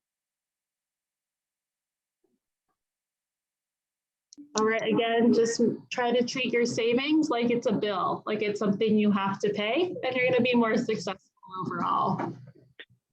میگه دوباره میخوایم برتان بگویم که امو مقداری که امی کرای خانه و بل برق و بلای تانه یعنی بلی که بخشتان مربوط تان میشه که پرداخت بکنین امو قدر جدی که امو رو میگیرین باید از امی سیوینگ تانه پیسه ذخیروی تانه که ذخیره میکنین این را امو قدر جدی بگیرین. Now the next biggest problem is you do your budget and you realize that not enough money. What are some solutions that we can do? میگه میایم در بخش آخر راه حل بر از چی است که مثلا ما بودجه کفایت نمیکنه بودجه ما یعنی به مقدار کافی بودجه نداریم و یا حفظ نکردیم پیسه یا ذخیره نکردیم یا بودجه نداریم در اون حالت چی میتونیم بکنیم؟ So the first thing you can do is decrease your expenses, decreasing the money that goes out, paying attention to how much you spend on groceries or at the store and trying to cut back where you can. But also making sure that you are getting all the government support you're able to. So making sure that you're updating your with your caseworker often. خب میگه یک راه حلش همی است که باید از مصرف خود باید متوجه باشیم. سعی میکنیم که به مقداری که مصرف زیاد میکنیم و مصرف های خود کاهش بدیم کم بکنیم. مثلا مصرف هایی که به مواد ارتزاقیه به خانه به لباس بر از چیزا میشه از یار یک ذره کاهش بدیم و زیادتر استفاده از امو سهولت هایی که دولت فراهم میکنه مثل استنفود یا کارت غذایی یا از چیزا از دو استفاده بکنیم دیگه. و اگر نه ممکن کم باشه میتونید با کیس ورکرتان به تماس بگیرید که چی رقمی را شما چیز بکنین کار بگیرین ازش و اپدیت بکنین. For transportation, consider carpooling to something. So even if you all have cars, maybe you don't all need to drive to work separately when you have cars. Maybe you can share a ride together some days so that you're not all paying for gas. مثلا یک راه حلش ازی است که 2-3 نفر یا 4 نفر کار میکنن در یک کمپانی در یک شرکت کار میکنن کلگیتان موتر دارین و هر کدام تان جداگانه در موترها میرین در هر کس در موتر خودش میره در کمپانی. یک راه حلش اینی است که باید از 3 نفر 4 نفر یک جای شوین در یک موتر یک نفر بشینین برین در اونجا وقت زمان تان یکی است و یک وقت کار میرین یک وقت پس از کار خارج میشین میاین در موتر یک نفر برین و همون پیسه از تیل که میشه تقسیم بندی بکنین هم از موتردار که کسی موترش سر از اون مصرف تیل کم میه هم شما سر خودتان با یک طرز طریقش هست که شما باید از همین مصارفتان کم بکنین. All right, the next thing you do is increase your income. So I mean, how do you get more money coming in? So a lot of that might be getting a second job. Either you, one person, has 2 jobs, or your spouse gets a second job, or a child can get a part-time job. A child, meaning someone over 16, can get a part-time job after school to help pay for some expenses. خب مگه بخش دیگه ای است که چه رقم میتونیم درآمدهای خود افزایش بدیم. مثلا میتونیم با که یک کار اضافی بگیریم کار دیگه بگیریم یعنی 2 شیفت کار بکنیم یا میتونیم که خانمای ما یک شیفت کار بکنه یا یک شیفت دیگه کار بکنه یا میتونیم اطفال یا اولادی که داریم اولاد که میگن و معنای ازیره میته که از 16 سال عمرشان بالا باشه میتونن که پارت تایم یعنی کارهای وقتای اضافی یعنی در وقت اضافی کار بکنن، هر روزه نی وقت اضافی یا شنبه و یک شنبه رو میگن یا از 4 بجه تا 8 بجه تا 10 بجه به مقدار کم یعنی کار بکنن. Gig work. So this is working jobs that do not have set hours. So you can be really flexible with your schedule. This refers to things like DoorDash, like Uber, like driving Lyft. Or there's even things like Instacart, like you go grocery shopping for people. There's a bunch of different forms, or even Amazon Flex. So there's a lot of ways with the car, you can make a little extra money doing deliveries. راه‌های مختلف داره، میتونین شما پولای در وقت‌های مختلف به دست بیارین. مثلا میتونین که مثل دورداش و امازون خریداری در امازون هست که میرین به مردم به هر جای هست که میتونین از دو طریق استفاده کنین، به مردم مواد خوراکی بخرین. دیگه همین یعنی راه‌های مختلف داره. کسایی که موتر داره میتونه از این راهکارها استفاده بکنه و همین درآمد خود بالا ببره. All right, last few things. Let's talk about sticking to a budget. So you've made a budget. How do you make sure you're sticking to it throughout the month? میگه چند چیز آخر است که براتون میگم.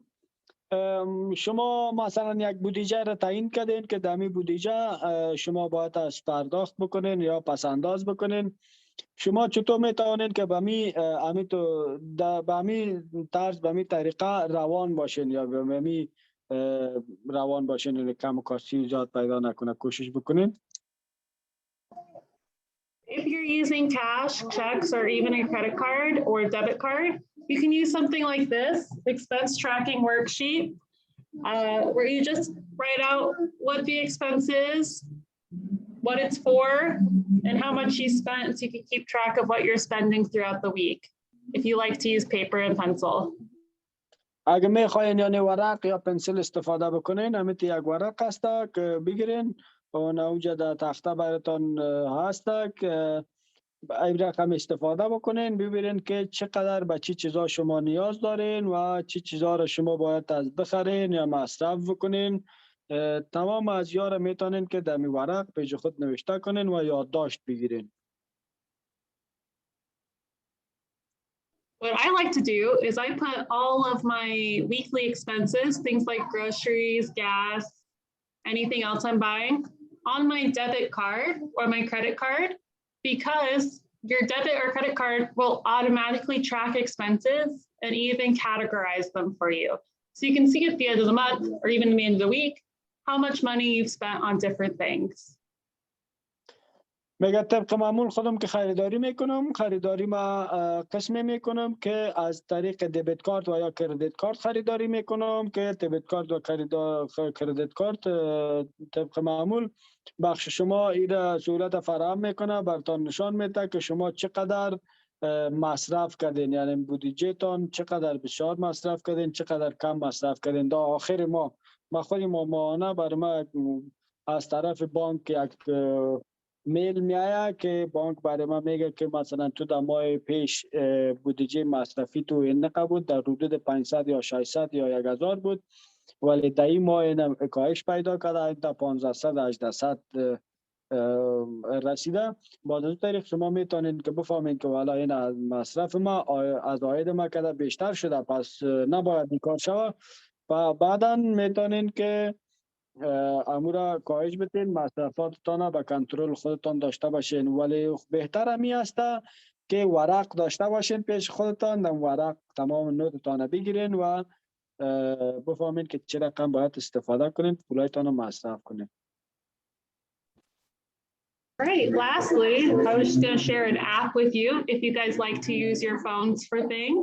There's an app called Mint, M-I-N-T, Mint. You can attach your bank card and your credit cards to this account, and it will track all your expenses for you. شما مگه آخرین چیزی که شما میخوایم که شیر کنم یا در میان بگذارم یک اپ است که یک سایت اینترنتی است یا اپ است که میتونین شما نرم افزار بگویم اپ بگویم خب است که شما میتونین از او استفاده بکنین. او اپ به نام منت است. منت یعنی MINT حرفایش است که میتونین از این استفاده بکنین معلومات بانکی تان do they need to you put their bank information in it? Yep, so it would ask for your bank information, or you can track everything yourself in the app by typing it all in. But yeah, you can put your bank information directly in there. It's a secure site.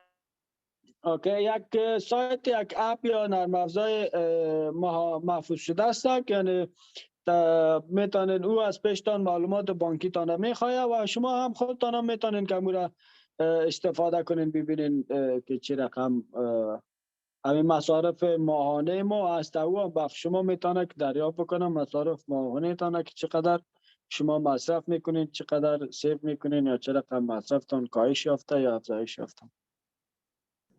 So for example, I put my budget into Mint and I categorized it.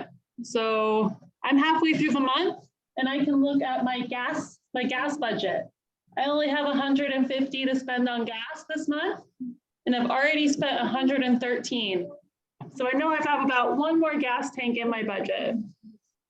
من خودم از امی استفاده میکنم و همینجا بودجه مصرفی بودجه خدا و مصرفات خدا دمی کاتگوری بندی میکنم یعنی اولویت بخشی میکنم یا کاتگوری بندی میکنم و او بر من نشان میده که ما چقدرش مصرف کردیم و چقدر بودجه ما مانده که در این عرصه ما مصرف بکنم. در کاتگوری ازی برای شما نشان میده که مثلا $150 ماهانه ای به خاطر مصرف تیل موتر خود جدا میکنه که مصرف تیل موتر خود در آینده وقت 100 چقدرش مصرف کرده و چقدرش مانده موجه نشان میده در تخته شما میبینید. And it turns yellow when you're getting close or finished with that part of your budget, and it turns red if you go over. و همین رنگی که شما میبینید رنگ زرد داره فعلا همو بخشش. وقتی که شما نزدیک به مو بودجه تان به مو بخش شوین که به مو بودجه تان به مصرف رساندین نزدیک شده این به مو بودجه آخری تان رنگش تغییر میکنه به رنگ زرد میگرده. و وقتی که از همون بودجه تعیین شده که شما دارین دوجه یعنی گفتین که من اینمقه پیسه را باید از مصرف بکنم از او اگه بالاتر شوه باز همون رنگش سرخ میگرده. All right, that is going to be it for today. I'm going to stop there.